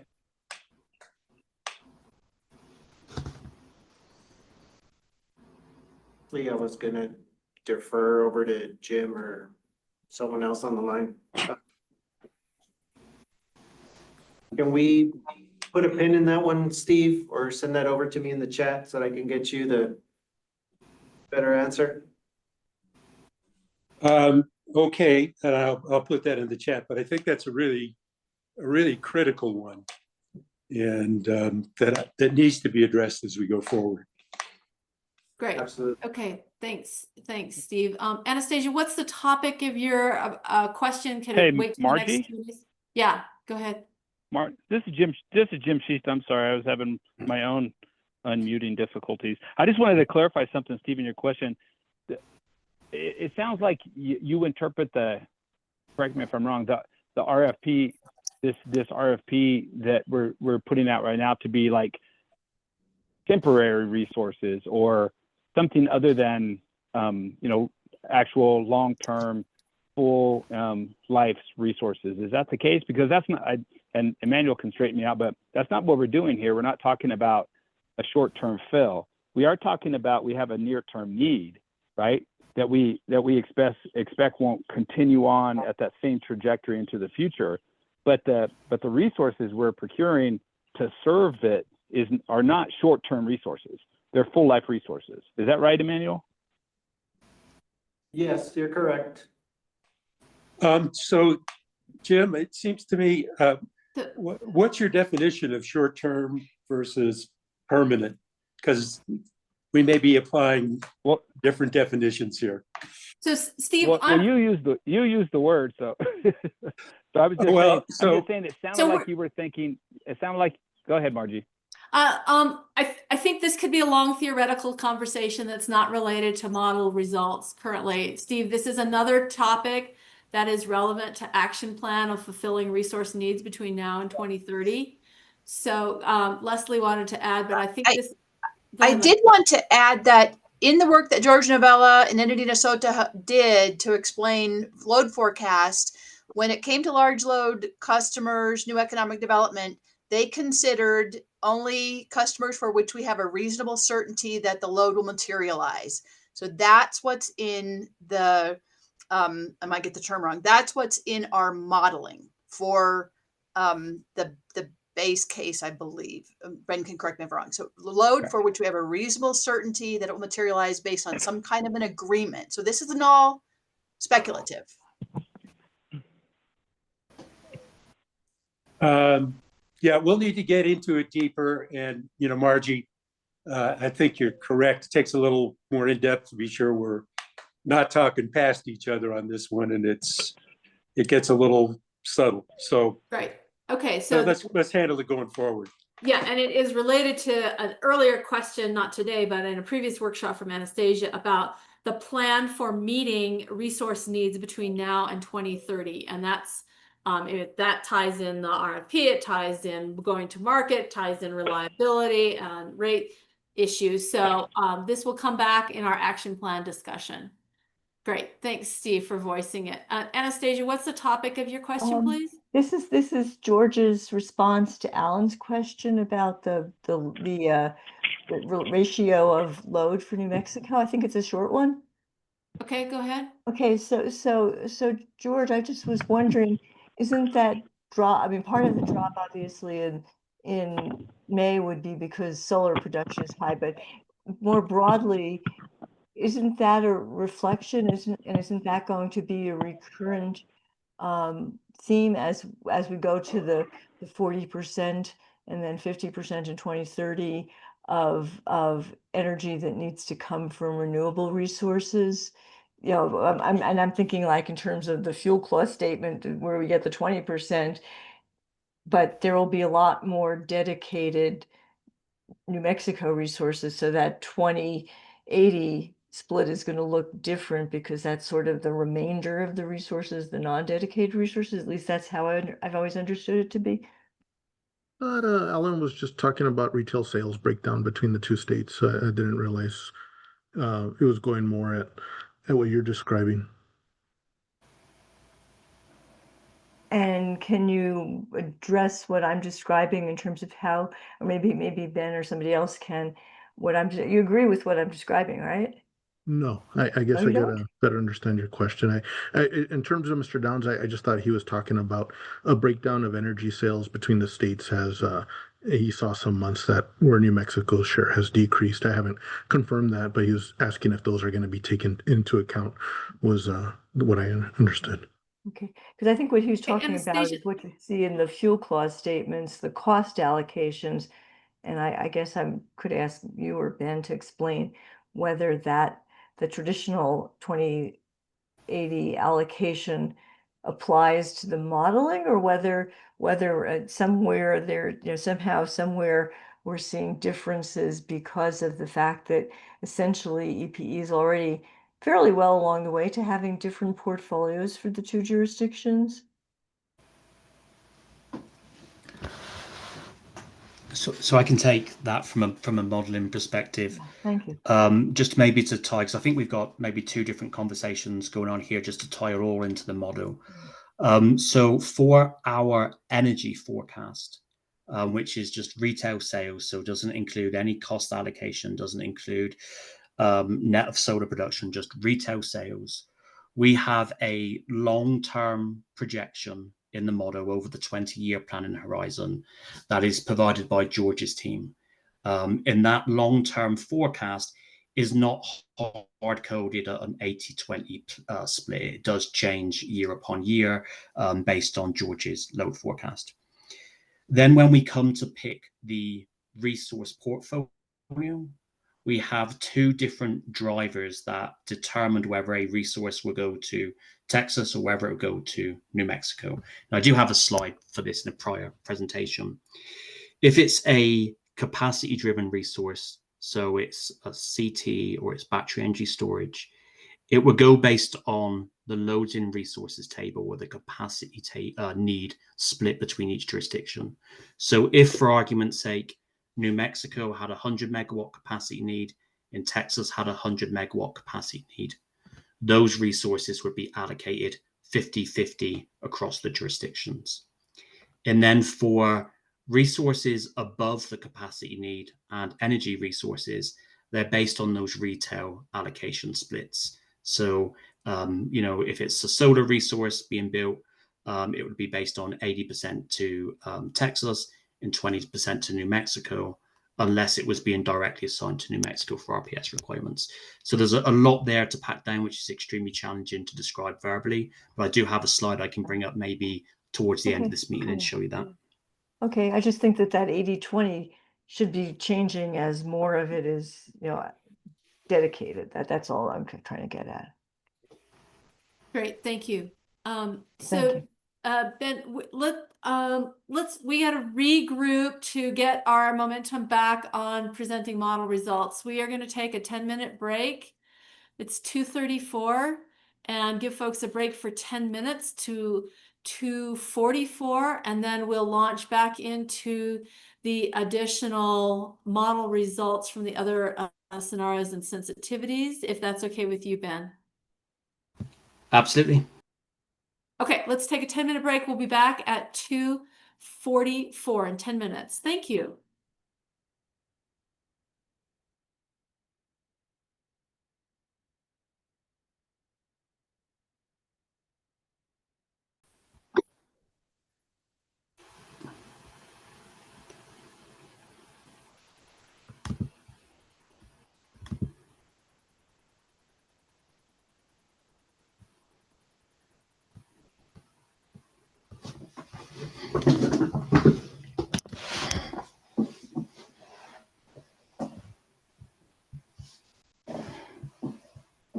Welcome back, everyone. Hope you got a quick break, and Ben as well. Hope you got a quick break.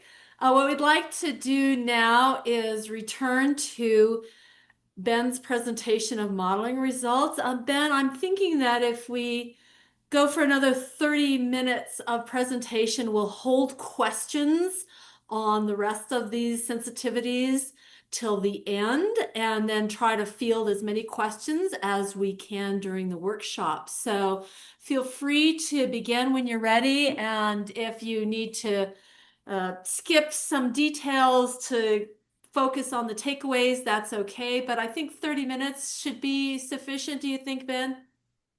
Well, I can make it 30 minutes. That will work. Thank you so much. All right, over to you, Ben.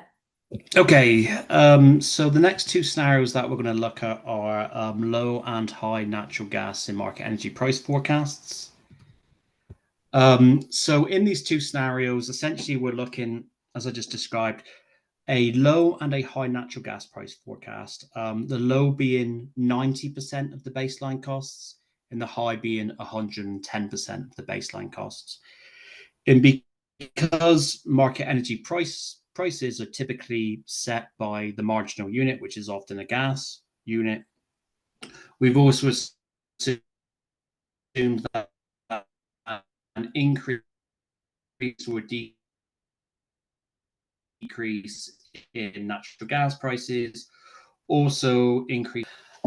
So again, just this, the least cost plus REA case is restricted from building new gas resources in New Mexico. So as we're looking at the impact of natural gas prices on these scenarios, is obviously not going to change the natural gas build out in New Mexico, right? If there's zero gas resources, having higher or lower gas prices isn't going to change that. But what it is going to do is impact the dispatch of the units. And also it's going to impact the resources that get selected for Texas in the least cost case. And then kind of this comes back to my point earlier to Chris. All of the cost assumptions that we're using within these scenarios are based on candidate resource costs. So these are generic cost assumptions that we're assuming for all technologies, whether it's solar, wind, gas. We do not know where these resources are going to be located. So again, we're making generic cost assumptions on interconnection and transmission network upgrade costs. And all of these cost assumptions need to be firmed up with a competitive kind of procurement process. And I've been pretty consistent in my language there. Why I think even though these natural gas price forecasts are not overly impactful to the New Mexico portfolio, I think it does give a good kind of demonstration here to stakeholders how changes in cost assumptions can and will change the resource portfolio. So I'm going to go through these slides pretty quickly, again, just because they're not overly impactful to the New Mexico system.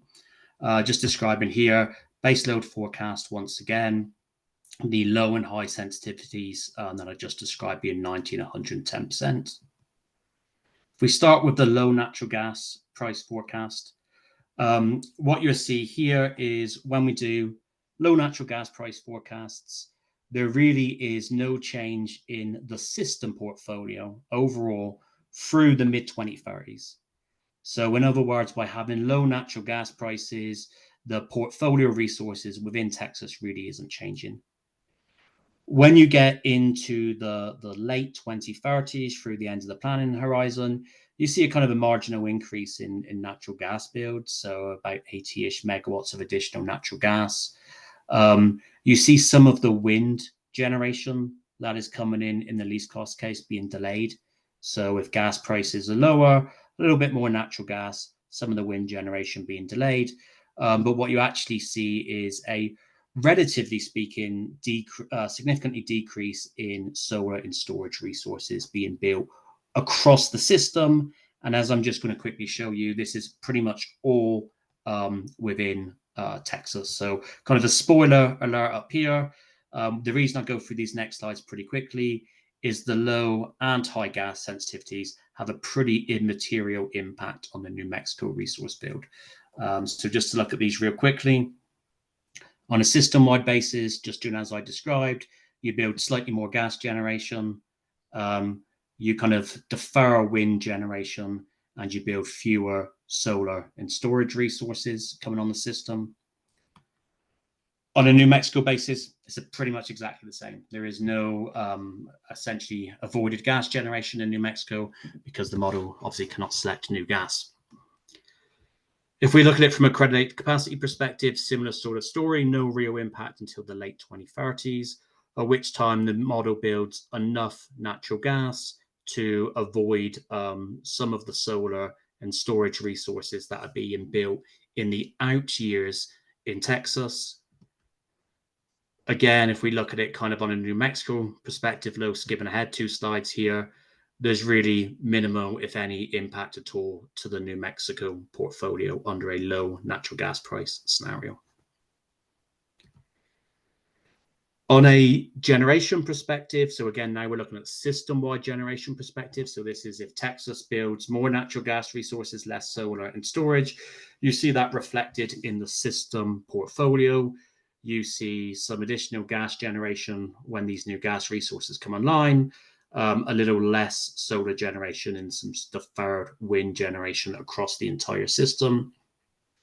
But just recall, because New Mexico was actually already building more renewable resources than required to meet the RPS, by Texas having a slightly different mix doesn't impact the kind of the resources that New Mexico need to build in order to meet the RPS requirements.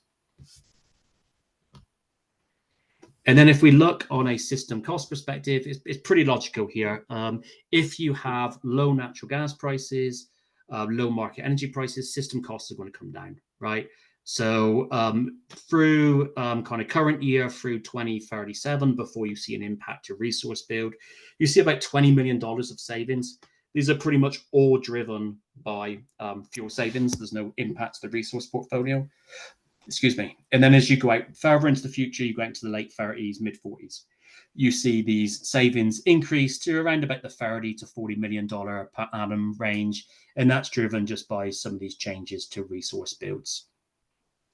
So overall total savings on a nominal basis are just shy of $500 million under a low natural gas and market price sensitivity.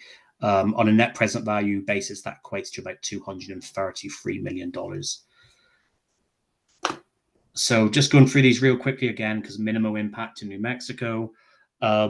Just looking here and taking on Glenn's comment from earlier, just a reminder here, there's no new carbon emitting resources in the least cost plus REA case, aka New Mexico.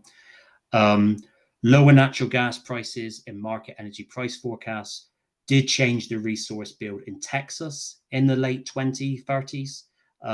Slightly more gas resources, less solar and storage. New Mexico, however, was already exceeding the RPS, so it really had an immaterial impact on the resource build. And if we look here at costs, just shy of $500 million of savings on a nominal basis, but just really want to drive in here kind of to the point. These results are somewhat, expected, right? Lower commodity prices, you're going to have lower system cost savings, right? And then the other savings are being driven to changes to the Texas portfolio, which would be allocated more to Texas customers than it would be to New Mexico.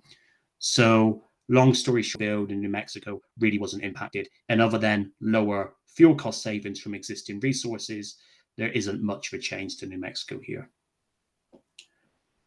If we go to the high natural gas price forecast, we essentially see the inverse happen here.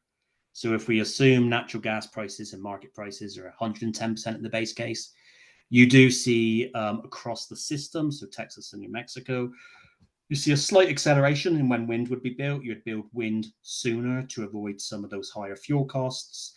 And then as you come out into kind of that mid-2030 timeframe, you see the system adding more solar and storage resources.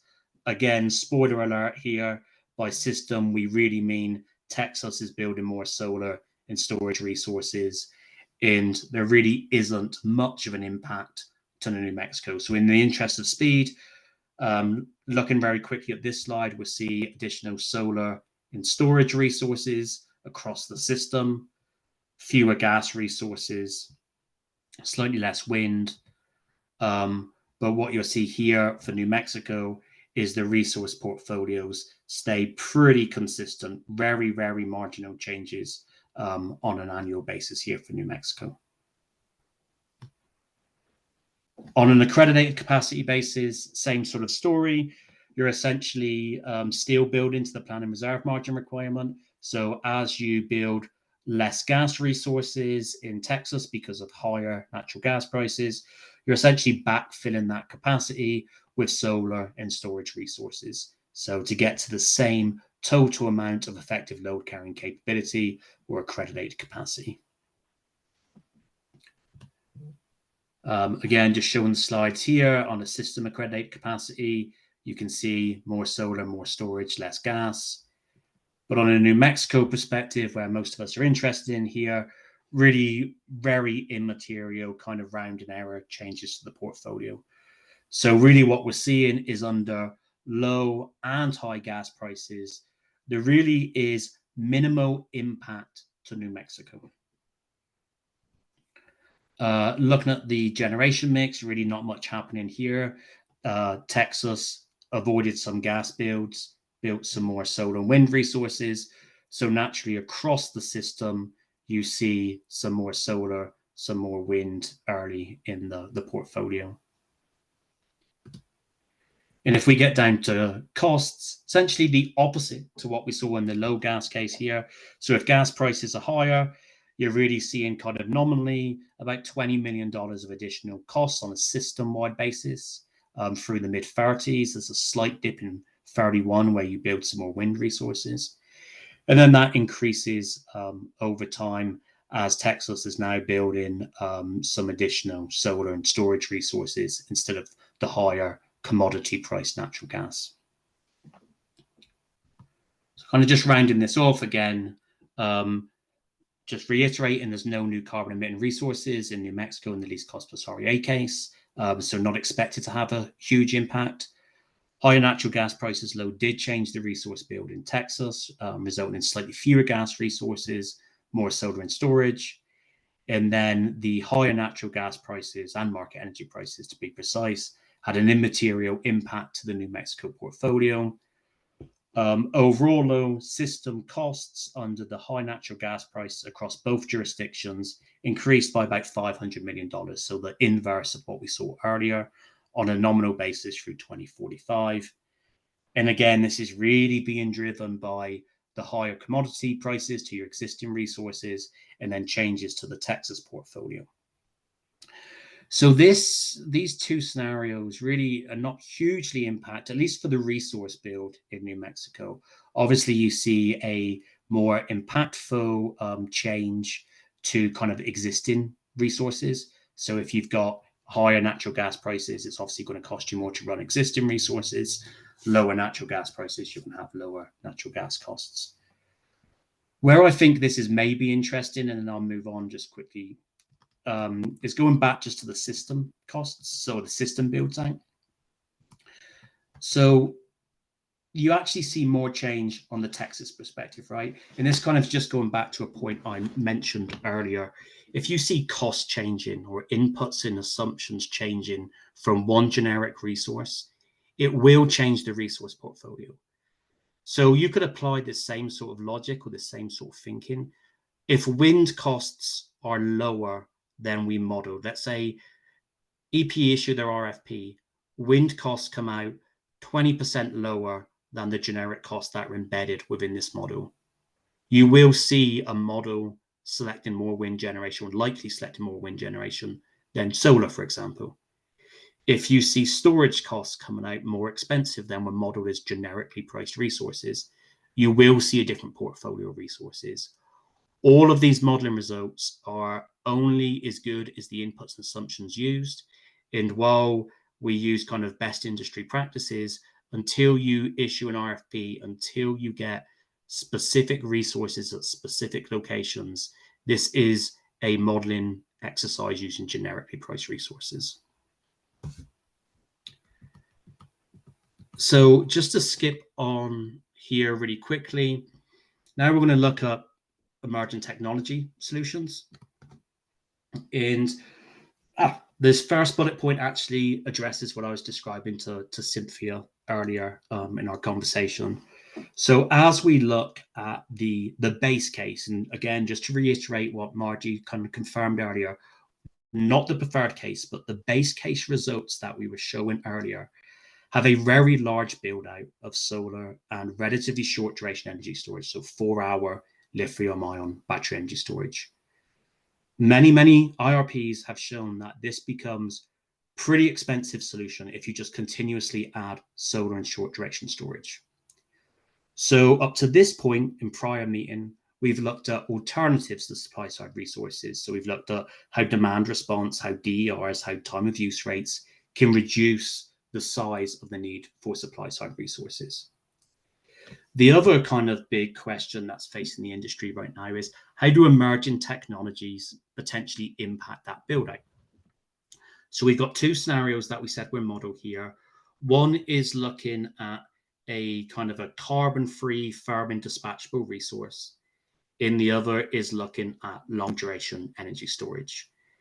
Now, when we talk about carbon-free firm and dispatchable resources, in these two scenarios, or in this scenario, excuse me, we're looking at a relatively small 200 megawatt combined cycle with carbon capture on the back end.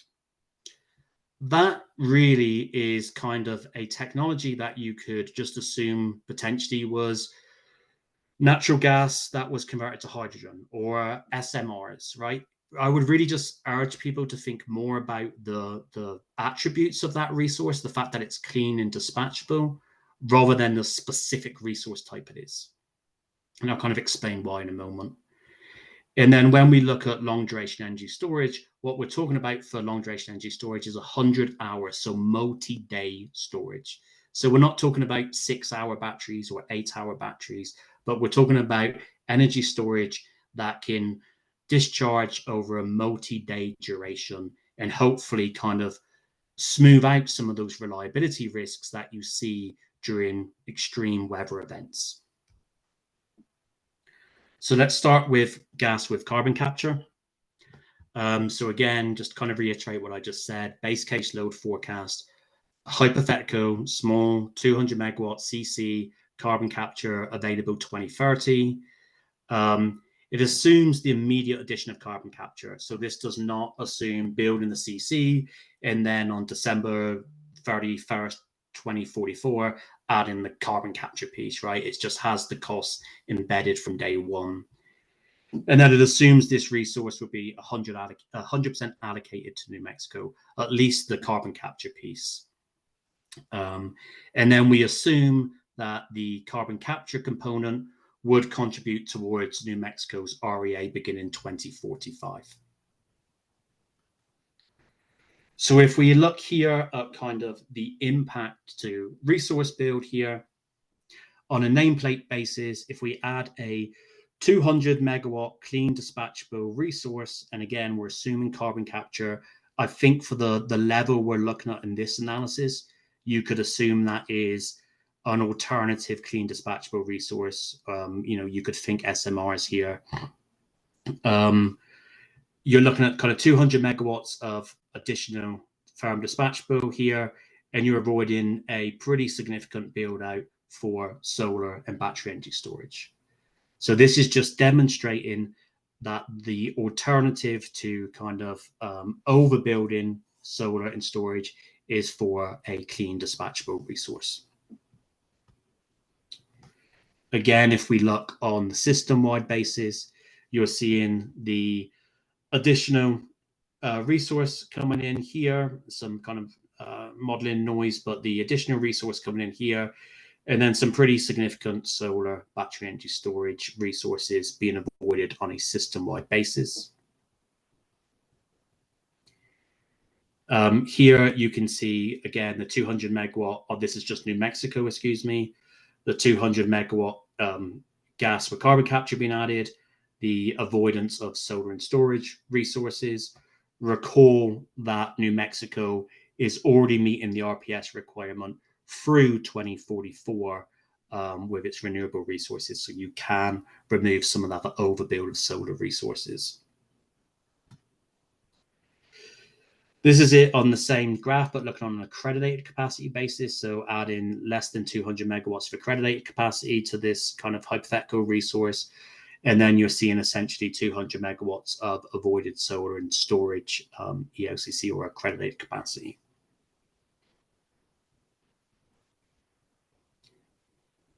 This is again just showing the same chart, just showing additional gas, fewer solar, fewer storage resources. In the interest of speed, I'll go pretty quickly.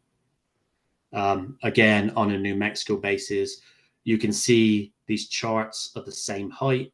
Essentially, you are replacing accredited capacity on a one-to-one basis. You're just doing it with fewer resources if you had a firm and dispatchable clean resource. And then from an annual generation perspective, you see kind of a couple of things going on here. One, you obviously see that additional kind of carbon-free resource displacing two different resources on the bottom here. One being the solar resources. As I mentioned earlier, you have fewer solar resources, so it makes sense. You kind of see less solar generation. And the other thing is you see is less gas CT generation coming on the system.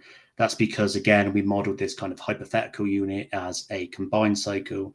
So all else being equal, and I do stress that all else being equal, you would have a more efficient unit, a better heat rate. So you would see that those generators lower in the dispatch stack.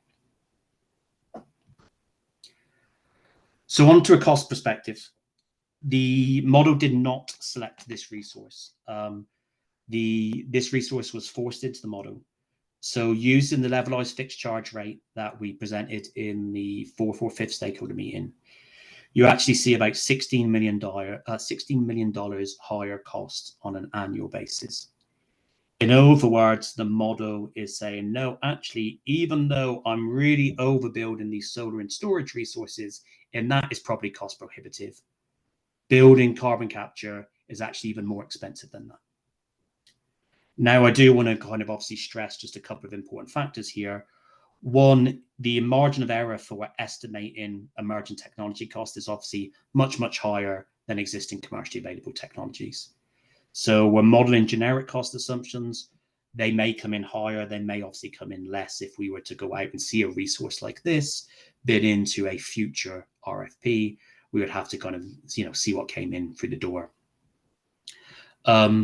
The other thing here to keep in mind as you're looking at kind of these technologies is whether you do the carbon capture piece immediately or whether you build a resource without carbon capture for a period of time and then install the carbon capture later. That would obviously impact economics. But overall, with those kind of caveats in here, you can see kind of cumulative costs. It's an extra 329 million through 2045 on a nominal basis, which equates to just shy of $150 million on a net present value basis. So again, just to kind of look here at the assumptions, you have a clean, firm, dispatchable resource, potentially would offset a significant overbuild of solar and relatively short duration energy storage. However, based on the cost estimates that we used in this analysis, actually is more expensive than overbuilding on solar and storage. But a huge asterisk there. This is emerging technology. We don't really have a very firm grasp on what the cost of these resources are today. And then jumping down to the fourth bullet point, let alone what these resources may cost in 2035, 2040, some point into the future. Also really want to kind of highlight here with, emerging technologies is there's other feasibility and logistical hurdles that will also need to be overcome, right? So we've modeled it as 95% carbon capture, which is almost best in class at this point. Can it get to 100% efficient? Can it capture 100% carbon? Is one example of kind of these feasibility issues that will need to be overcome in the future. And I addressed the early adoption curve. So now let's move on to long duration battery energy storage, or excuse me, I'm going to rename this slide. Let's just call this long duration energy storage. At the moment, this, again, looking at the assumptions here, is the base case load forecast. Again, we're forcing in a 200 megawatt, 100-hour battery or long duration energy storage. I'm going to change references to battery to LDES, long duration energy storage, beginning in 2030. And we're assuming, again, that the resource gets 100% assigned to New Mexico. What we're modeling right now is a 45% round trip efficiency. So that means for every 100 megawatts used to charge the long duration energy storage resource, you get about 45 megawatts out the back end, so the discharge. This is probably about half of what lithium ion currently gives you. So you're looking at 85 to 88% with lithium ion right now, meaning for every 100 megawatts you put in, you get 85 to 88 megawatts at the back end. And then I'm going to get into this in detail in the next 2 or 3 slides. We are continuing to review the ELCC values for these long duration energy storage resources. I think what's in the slide that I'll point to in a moment actually is an error. It needs to be corrected, but I will kind of talk about that, talk about the impact to modeling results. So just first of all, look in here, if you were to add multi-day storage, you essentially see a decline in the amount of relatively short duration storage being added to the system. So if you add 200 megawatts of nameplate long duration energy storage, you're avoiding 310, 320 megawatts, 350 megawatts down to 400 megawatts of shorter duration storage here. If we have a higher ELCC value than currently, you would like to see these numbers increase proportionately. And if we have a lower ELCC value than being modeled, you would like to see these numbers contract proportionally. In other words, the ELCC value is driving how much avoided 4-hour battery energy storage. So from a nameplate perspective, you can see if you have long duration energy storage on the system, you have fewer resources on a system-wide perspective. Again, that's just because you need to add less nameplate for a higher ELCC value resource than you do for a shorter ELCC value resource. On the New Mexico side, it's a little bit more impactful just because these resources were 100% assigned to New Mexico. So adding the 200 megawatts of 100-hour storage is actually avoiding here just about 340 megawatts over the planning horizon of 4-hour batteries. So not quite a 2-to-1 ratio, but not far off it. On an accredited capacity basis, this is the slide that I think is actually erroneous and we are looking into. Right now, you're seeing that if you add the 100-hour storage, you're at the 200 megawatt 100-hour storage. It's a lot of numbers there. You're avoiding approximately 100 megawatts of 4-hour lithium-ion batteries. I actually think these numbers for the 100-hour are actually higher. I think we're up to around like a 94% ELCC value. So I think we want to just double check this slide. We have a QA/QC issue after we presented this deck. So this one will be superseded. So just continuing on here, subject to checking these numbers. Again, you see essentially additional storage, avoiding shorter duration storage. On a New Mexico basis, the same issue. 100-hour storage is avoiding 4-hour storage, and you would expect that to be significantly more. And if now we kind of look at the annual generation, there's not a huge amount to see here. These numbers on the vertical axes are relatively small. So essentially, you've got longer duration storage, you've got less efficient storage, it's got a lower round trip efficiency. So you're seeing kind of the impact here of having more 100-hour storage, longer duration storage, less efficient storage, replacing more in terms of quantity 4-hour lithium-ion storage. So you're not seeing a huge impact to the annual generation mix here. If we look at costs now, again, this is kind of very similar to the kind of the carbon capture case we looked at.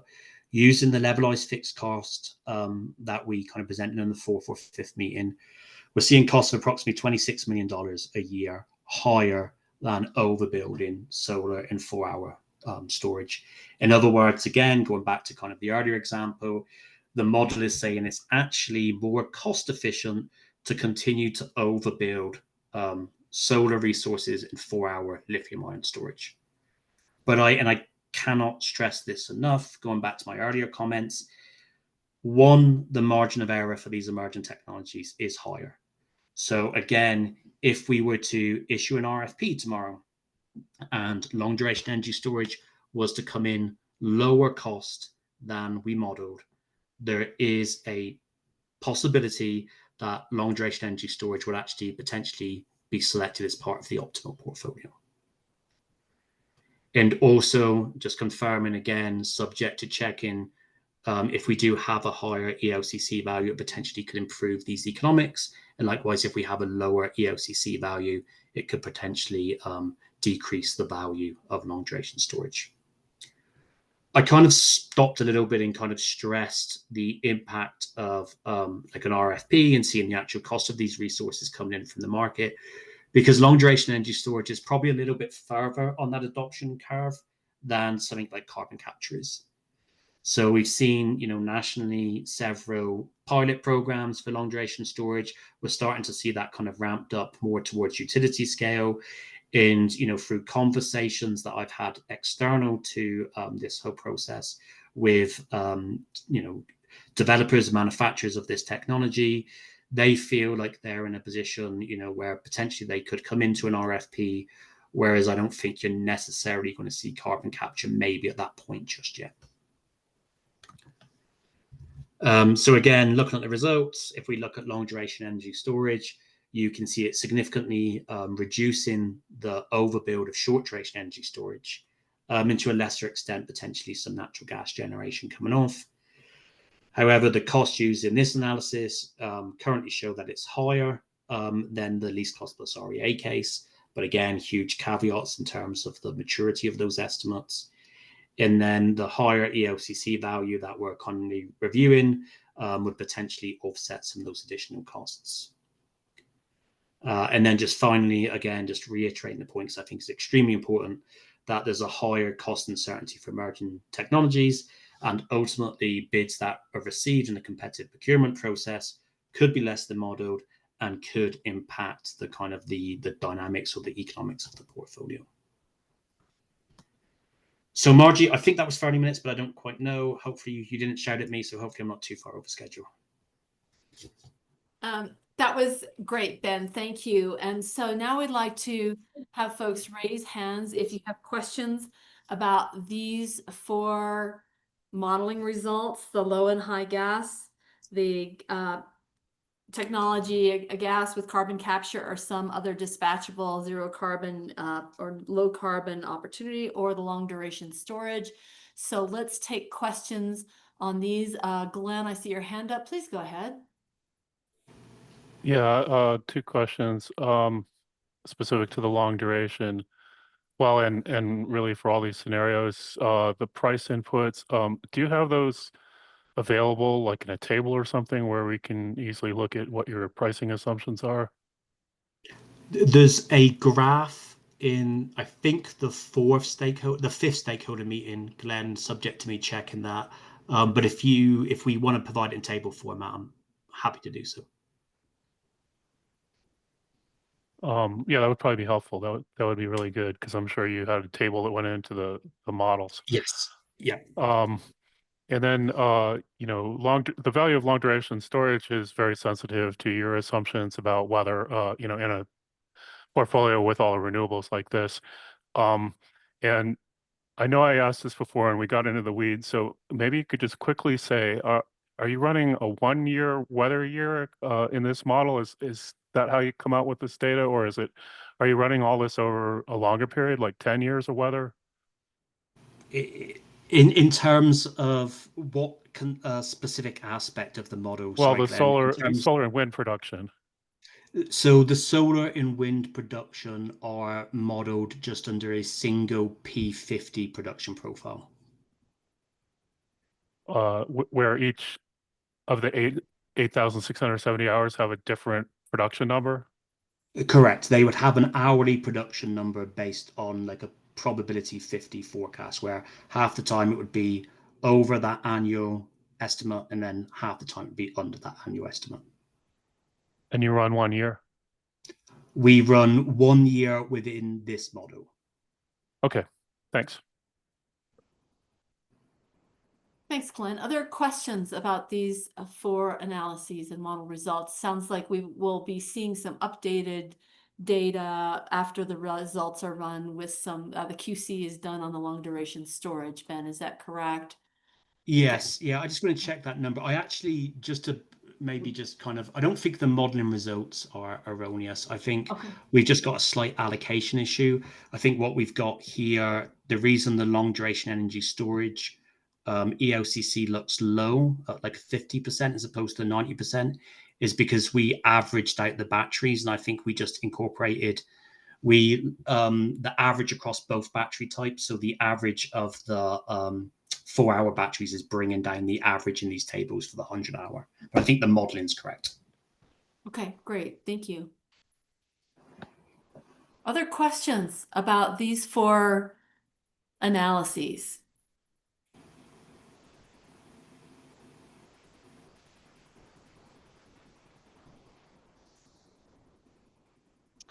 So seeing no hands, we have a few minutes to questions about any of the modeling results that have been posed so far. So let me just summarize. You all now have seen the 4 stakeholder requested modeling run results. We have not yet, because results have not yet seen the post analysis on the grid enhancing technologies, or the last one, remind me, Ben, there's one more post analysis that we were going to do. It goes more to I think Don or Alan were raising this again earlier. It goes more to kind of flexible loads. Yeah. Right, and the discussion about flexible loads. So both of those, we thought that once that all the analysis is done, those could be topics in the office hours to dig in with people who have interest in those 2 topics.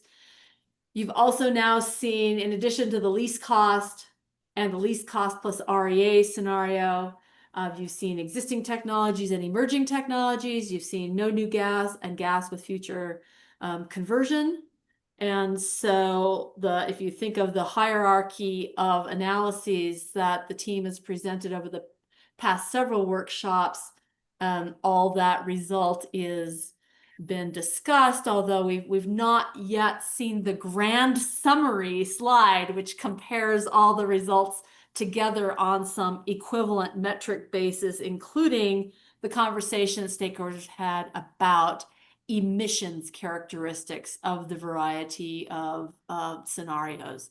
So let me ask if there are questions that people have about any of the modeling results to date, recognizing, Anastasia, your question about seeing comparative results metrics, both on cost benefits and, as others have asked, about emissions for the future.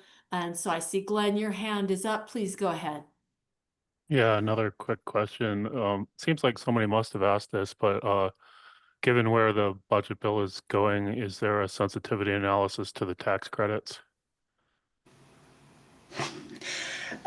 So as it stands right now, no, we do not have any sensitivity analyses based on, the bill that was passed by the Senate today. It's certainly something that we can discuss over the next month. The real question, though, just becomes, obviously, one is, how does the final contents of the bill look? What gets passed by the House? And so there's some uncertainty there. And also, how impactful would it be to the New Mexico portfolio that only really allows, at the moment, carbon-free resources? So it only allows wind, solar, and storage. If PTCs and ITCs go away or have a different kind of off ramp, does that fundamentally change the portfolio, or does it just kind of raise the cost of all of those resources up at the same sort of rate? So there's certainly some work there, but I just don't know if right now we know enough to be able to evaluate it, if I'm honest, Glenn. Yeah, I was thinking in terms of something like Lazard does, where you just run an analysis without and one with, and you don't worry about the ramp down. But certainly in a month, you could probably do exactly what's needed. Check. Great. Thank you. And Kara, I see you have a question about the social cost of carbon. Let me just preface, I'll let you ask your question, but reminder that the social cost of carbon was a stakeholder requested model run sensitivity. So please, maybe, I don't know if that helps, but Kara, go ahead and ask your question. Thank you. And I'll preface this with I have no model experience, and so it's purely a question of curiosity. I was wondering, Ben, if utilities or modelers like yourself might be able to, if you select how you want to analyze or input the social cost of carbon, can it be analyzed in different ways, and which method did you choose? Yeah, absolutely. There's several different ways of analyzing the social cost of carbon. And the challenge, particularly with like a carbon tax, is it's an imputed cost, right? There's no direct cost that's being paid. It's a societal cost. So there's kind of 2, 3, 4 main ways of doing this. One would be what Cynthia was getting to in the last stakeholder meeting. And that really just looks at it from a benefit to cost analysis perspective. So you take it out of the capacity expansion models and you just say, okay, if I'm looking at energy efficiency as an example, and I have these direct cost benefits that you could assign to energy efficiency, should I apply an additional value stream for avoiding carbon emissions? And if so, what should that value stream be? So that's kind of one approach that utilities do it. EPE, I believe, did that their energy efficiency case. The way we're doing it, however, for this modeling phase is embedded within the capacity expansion runs. So when we have the model do its optimization and it says, can I or shall I build a gas resource versus a solar resource versus a wind resource? What are the costs of operating those units? And we have essentially added $130 per metric ton to the variable cost of a carbon emitting resource. So that way, as the model is looking at its optimization, it says, okay, the cost of operating a carbon emitting resources is significantly higher due to this imputed cost. Now, the one important distinction, though, to draw on EPE's case is they're a multi-jurisdictional utility. So we did not add that cost when we calculated the least cost. So when we calculated Texas's portfolio. So Texas's portfolio was optimized and selected without a social cost of carbon. And then when we came into the New Mexico piece, then we added in the social cost of carbon. So it only impacted the resources that were being selected in New Mexico. Did that answer your question?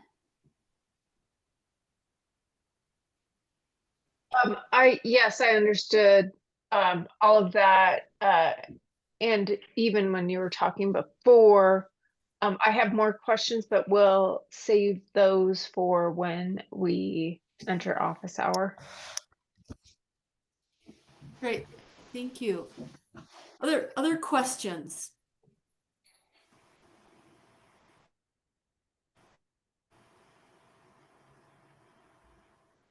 Yeah, I have one more. Oh, go ahead, Glenn.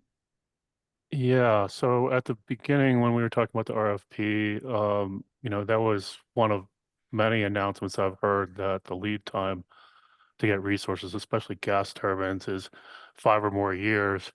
And these models aren't building the gas turbines in New Mexico; they're building them in Texas. And this kind of gets back to my question about to what degree these two states operated as islands or sharing of electricity. But if if those gas turbines that the model shows can't be built in 2030 because of the long lead times, does that impact New Mexico, or is that only a Texas impact? So, okay, I'm gonna have to break that down into several components. There's a lot here to unpack.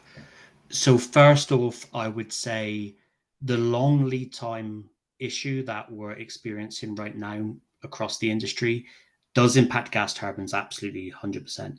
But it does just generally impact breakers, transformers, other electrical type equipment. So the lead time, I would say, for all resources is longer than it's ever been, including renewable resources. And if we look in the appendix, I can bring that up. We kind of put together a schedule that showed the earliest you're probably going to get new resources online if you followed the IRP rules, including procurement as the second phase, is going to be 2030. So just kind of saying it's a more generic, it's a bigger issue than just gas resources, it's all resources. But to your point, Glenn, when we come to issue this RFP, then we move away from this kind of generic world where all resources have the same cost assumptions by technology type and all resources come online in 2030. We start seeing real proposals, real costs, real locations, and real schedules and lead times, right? So if, let's just say, for argument's sake, as a result of this RFP, Texas cannot build a gas resource until 2031, just as a made up number. Could that impact New Mexico's portfolio? The answer is both yes and no. So directly no, because New Mexico's meeting its own planning reserve margin requirement. But if Texas was to build more renewable resources, more wind, more solar, then potentially it could have an impact to the resources New Mexico needs to add in addition to meet its RPS requirement. So that's a kind of a long-winded, potentially it could, but we won't know until we get to see what comes in through an RFP. I didn't parse out that last sentence about if New Mexico builds renewables. Yeah. Let me repeat that, Glenn, and maybe give you an example. So when we do the optimization problem, first of all, we solve the system on a least cost basis. In those resources are either directly assigned to Texas if they're gas resources. If they're renewable resources, they're allocated jurisdictionally across both Texas and New Mexico. So a wind resource that appears in the least cost portfolio is the least cost solution. Texas should want that resource. So that resource is roughly assigned on an 80 to 20% kind of allocation. Then what we look at is how many resources short a New Mexico to meet the RPS requirement. We respin the model and it selects additional resources to meet the RPS and also meet New Mexico's capacity need. If the least cost portfolio for the system includes more renewable resources, then theoretically speaking, you would need fewer resources directly assigned to New Mexico to meet the RPS requirement. Did that help clarify, Glenn? You've met the New Mexico RPS requirement. So there's no shortage of resources for New Mexico. I think that sounds like the end answer, right? It's the impact is all in Texas. Well, not necessarily, because it depends how many resources you need to directly allocate to New Mexico. So if Texas built just hypothetically an extreme amount of solar and wind resources, then all of those resources would be allocated across both states, which in turn could by default meet New Mexico's RPS requirement. And you wouldn't need to build new directly assigned resources for New Mexico. So there is an interplay there between the two jurisdictions. Great. Thank you, Ben. Okay. Let's move on. Glenn, is that hopefully it gives you some more information? I just didn't get the cost implication of that. So I guess it's hard to say whether it would be cost neutral, what you talked about, or whether it would cost New Mexico more because of the RPS. So you can take it up later. Yeah, you wouldn't know, Glenn, until you saw the results of an RFP and could allocate each resource to each state, what was incrementally required for New Mexico. Great, thank you. I see Anastasia, you've got your hand up. Please go ahead. Thank you. Ben, this is a follow-up to that really simple arithmetic that you just did, because I think I'm seeing this in a different light. So if you do the least cost and you said that you would assign 100%, you get the portfolio, and you say you assign 100% of the gas to Texas because New Mexico can't take any, and also 80% of the renewables. Wouldn't that be giving Texas more than they need because they've got an extra essentially 20% of the gas? I mean, is it leading towards overbuilding? No, hang on. It's an arithmetic question here. You know what I Yeah, mean? I don't have the slide to hand. I will try and explain this. This is extremely challenging without like a process chart, but let me go for it just real quickly here. So we start off with both states having their capacity need.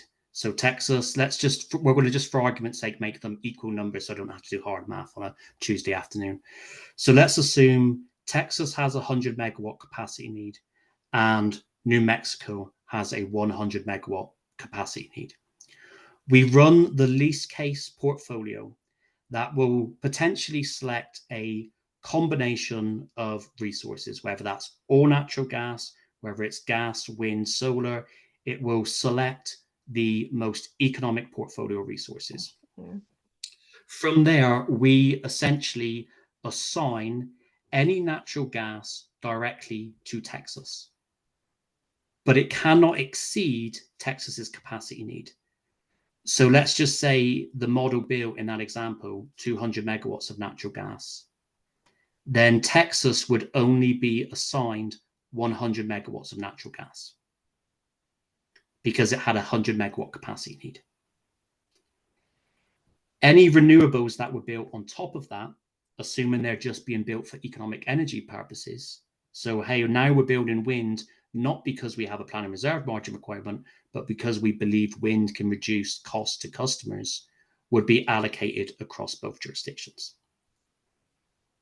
So we then lock in those resources for Texas, just its allocated portion of any gas and any allocated portion of any renewable resources. And we then open up the model again, and so for New Mexico's remaining capacity need. So I think I'm gonna have to think that one through, but it's sort of a back and forth of capacity and energy and economics, and not so. I mean, as I asked earlier, I'm sort of locked in with Alan's question about this 20% energy allocation that we see every month in the fuel clause statement and how that changes. But this is something different, I think, for what you're saying. It is. So it actually goes back to Alan's question, and it now comes to your question, is over time, we have this 20% rough energy allocation that continues through perpetuity. It does change year on year, but the capacity need in each state does change, pretty dramatically, right? So you could start off by saying Texas needs 80% of its energy allocation, but it only needs 10% of its capacity need. New Mexico's more capacity deficient than Texas is. So that way you would need to build more capacity in New Mexico to meet their planning reserve margin requirement. And do you treat the energy, and I understand you're doing this incrementally on top of the existing company's existing facilities. Mm-hmm. Do you treat the energy in the same way that this is incremental energy, or are you going back to like redoing the entire portfolio of energy for efficiency? Yeah, so in the model, we do not necessarily allocate every cost stream between each states at the moment. It's just being used for capacity expansion.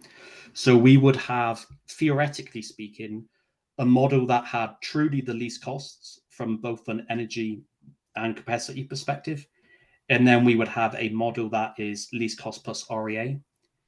And any incremental costs, whether energy or capacity, that occur in the least cost plus REA are being driven by New Mexico policy, and therefore a high level would be incurred by New Mexico customers. Now, when you get into kind of, all of EP's rate allocation between different customer class, how it's assigned capacity energy, that's a completely separate kind of analysis split, I guess. I think I was asking something slightly different. Is when the models run, I know that you start with essentially existing capacity resources as sort of a given, right? Yeah, you need both capacity and energy to meet Okay, your but are you resource. treating the energy production of the existing resources? Forget about the new ones right now, but are you treating the energy production of the existing resources as well, essentially as being as flexible as the new resources that you're going to add, or do you make some assumptions based on historical usage or optimal usage of individual resources? I think you know what I mean. Yeah, so every single resource within the model is either assigned directly to Texas, directly assigned to New Mexico, or allocated based on some allocation between capacity and energy. So existing resources are allocated across both the states based on existing practices. And then from a dispatch perspective, the system continues to be operated on a least cost basis. So a economic constrained economic dispatch basis is how we do it. So all of the resources to meet energy is just on a least cost basis. So that would mean like solar that has. I'll take it up. We're going to let you think about that, Yeah, Anastasia. yeah, that's a And, lot to think. That's a little bit to think about. Yeah. okay. All right. And I think also if you go back to some of the early workshops that we had. I know. I just- understand what you're saying. It's You sort might- of like Yeah, you might be able to spin around in your head when you've got more information. Gotcha. Great. Okay. Thank you. Thank you, Ben. I think at this point, Deb, could you re-share the GridWorks slides and go back to slide number 7, please? Because I want to help people understand what's going to happen next in our process. So Kathy, at the beginning of our workshop today, described some of the elements of the statement of need. And I just wondered if EPE, Emmanuel or Judy or Ben wanted to make any comments about the 7 items that, Deb, can you show the slide deck, please?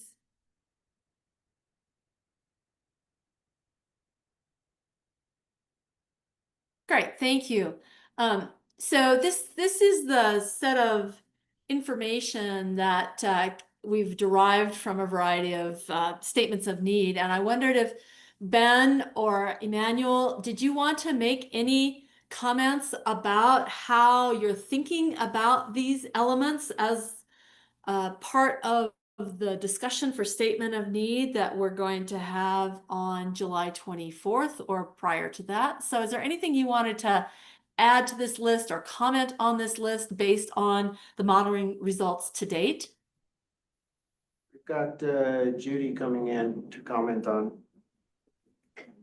Hi, I just wanted to comment really quickly as we are transitioning into discussions about the statement of need and the action plan. As you all will remember, in our first in-person stakeholder meeting that we had back in March, we reviewed our 2021 action plan. We had several items on there, and we showed you all how we've complied with all of those and the actions that we've taken.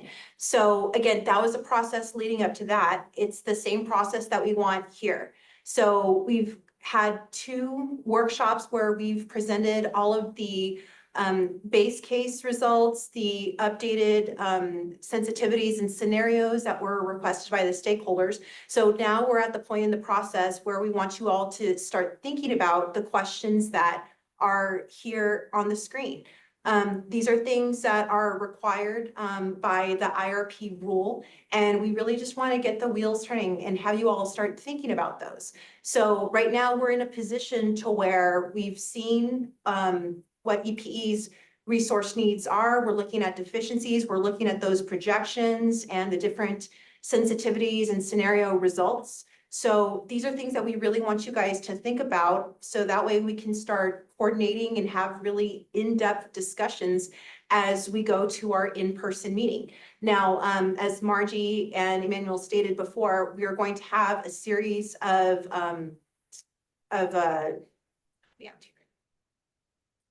Or the office hours. Office hours, thank you. We're going to have a series of office hours where we will be discussing a lot of topics and additional questions that you all have leading up to the statement of need and action plan that we're going to be putting out before you all to discuss.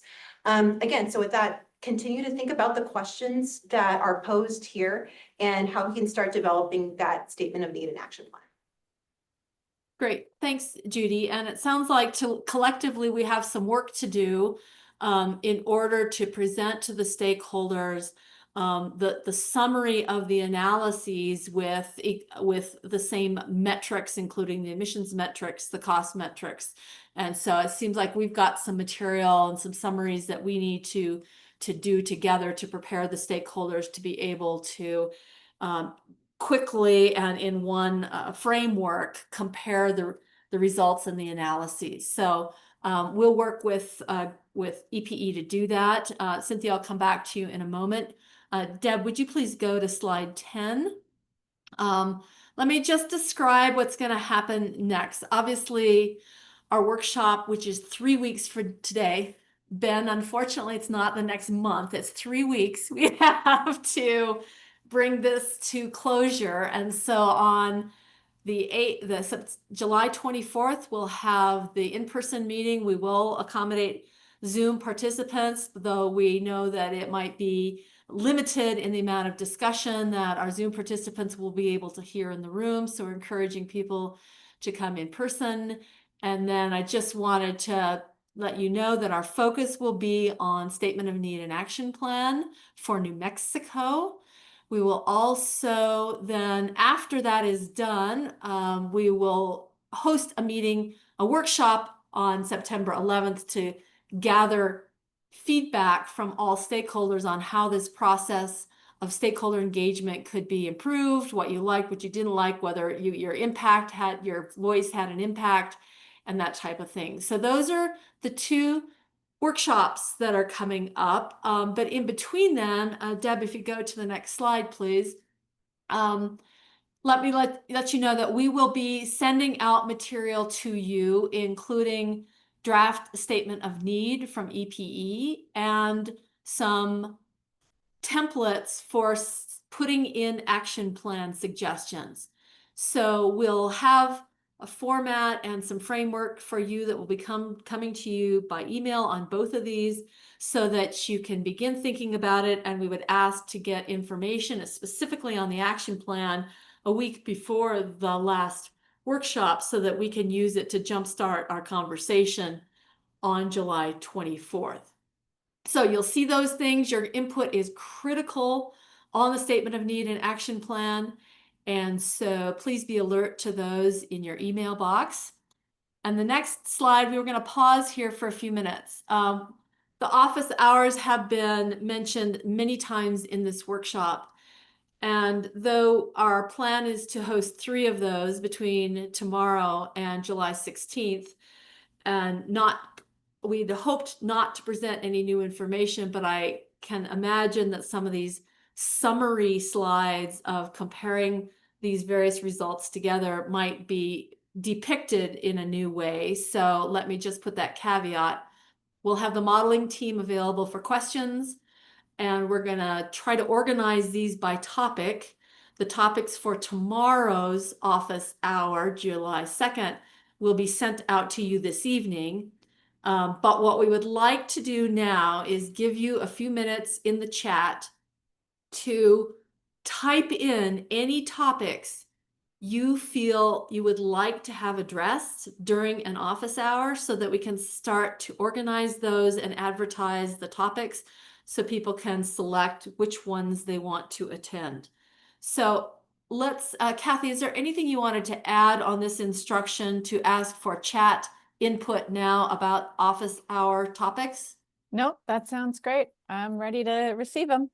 Okay, please, we're gonna just be silent for a minute or two and allow you to put those suggested office hour topics into the chat. Please do that at this point. Margie, can I just ask that as people were doing that, if they can just be as specific as possible in terms of the topics, that would be fantastic. That's great. Good suggestion, Ben. The more specific, the better.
So Margie, the chat is pretty quiet right now, so I wonder if I might read off just from the discussion today. There were several topics, and see if that prompts some thinking.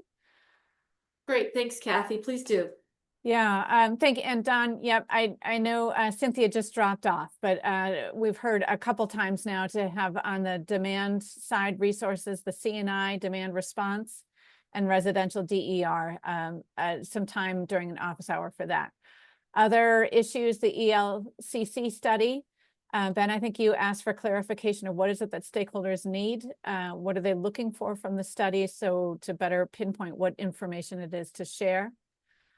The EDI transmission build out, savings and costs and benefits there. I know there's some back and forth today, and to add in the costs for the EDI build out, rebuild.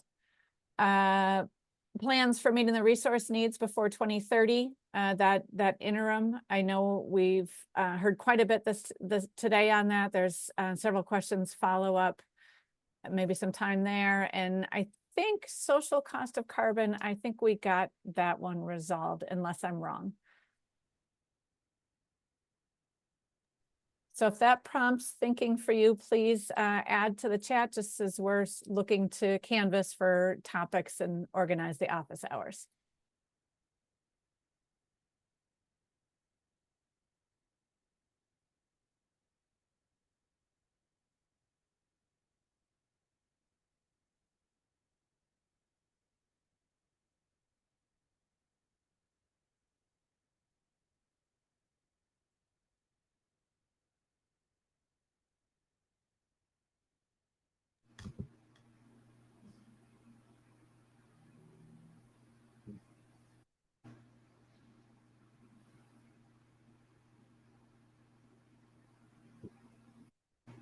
Give it just one more minute for you to enter ideas for the office hour agendas.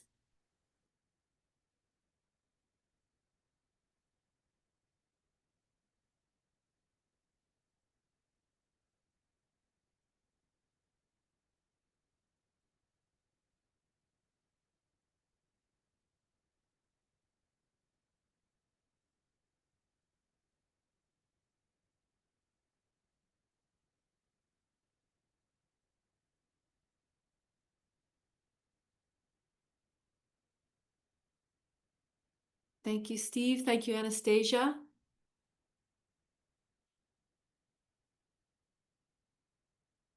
Great. If you think of things as we close out, we will continue to take ideas here.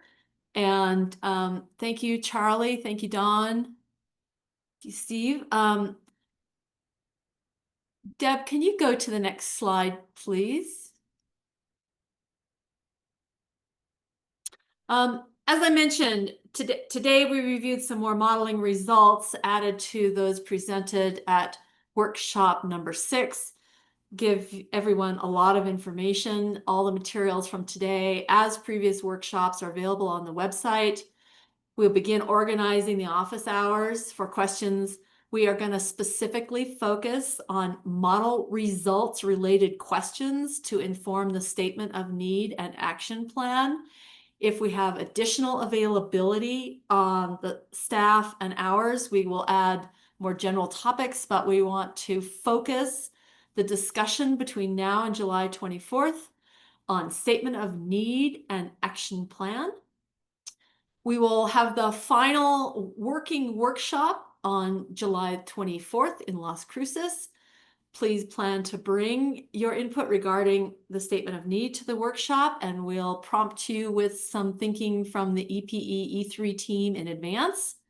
We'll also ask for your input on the action plan to us by July 17th, and we'll send you a little worksheet to use to put those things in.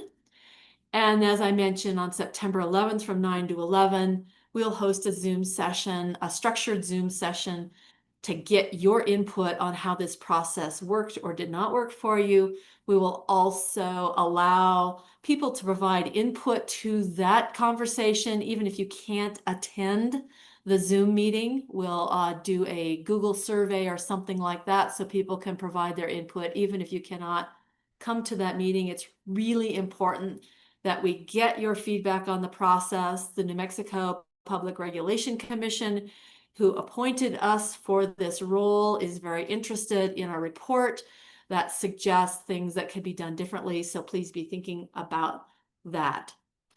With that, Deb, could you turn to the final slide? I would like to thank not only the stakeholders for your great questions, your engagement, your thinking, and your participation. It's extremely valuable. I'd like to thank EPE and E3. Your teams have been working extremely hard to pull all this information together. We have a little more work to do, but we realize you're doing a lot of work in many late hours and over weekends. So great appreciation for you.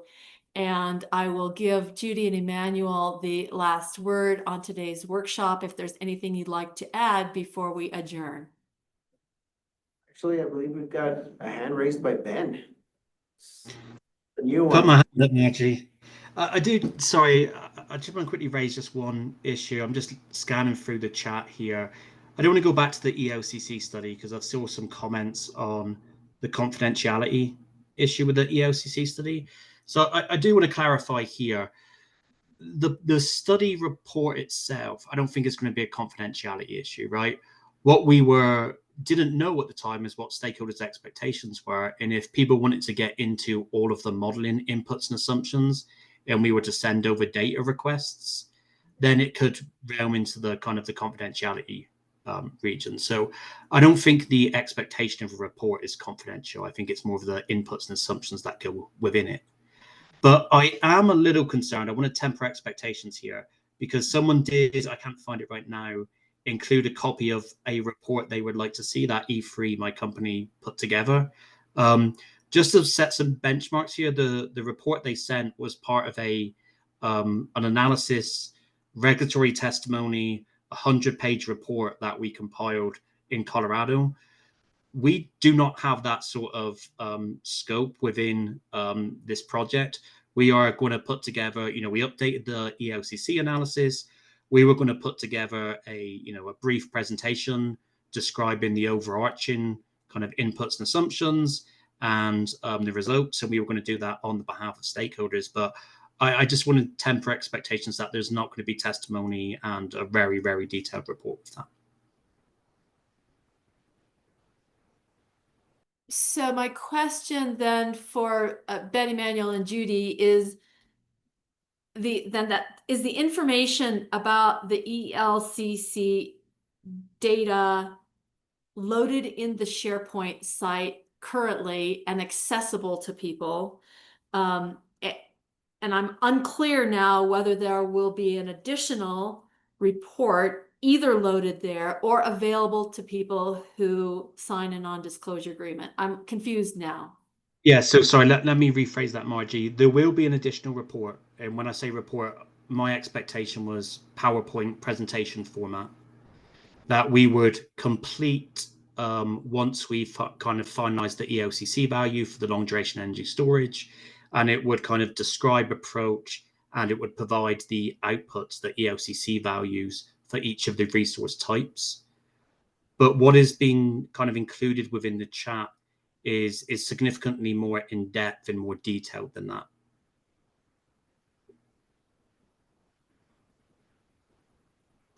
Great. Okay, I will circle back with you all. Kathy and I will circle back with GridWorks to get some clarity on what will be provided on this topic. So, and if it makes sense to do a presentation that you've described in an office hour, maybe we'll just plan for that, but we'll circle back to stakeholders on that topic.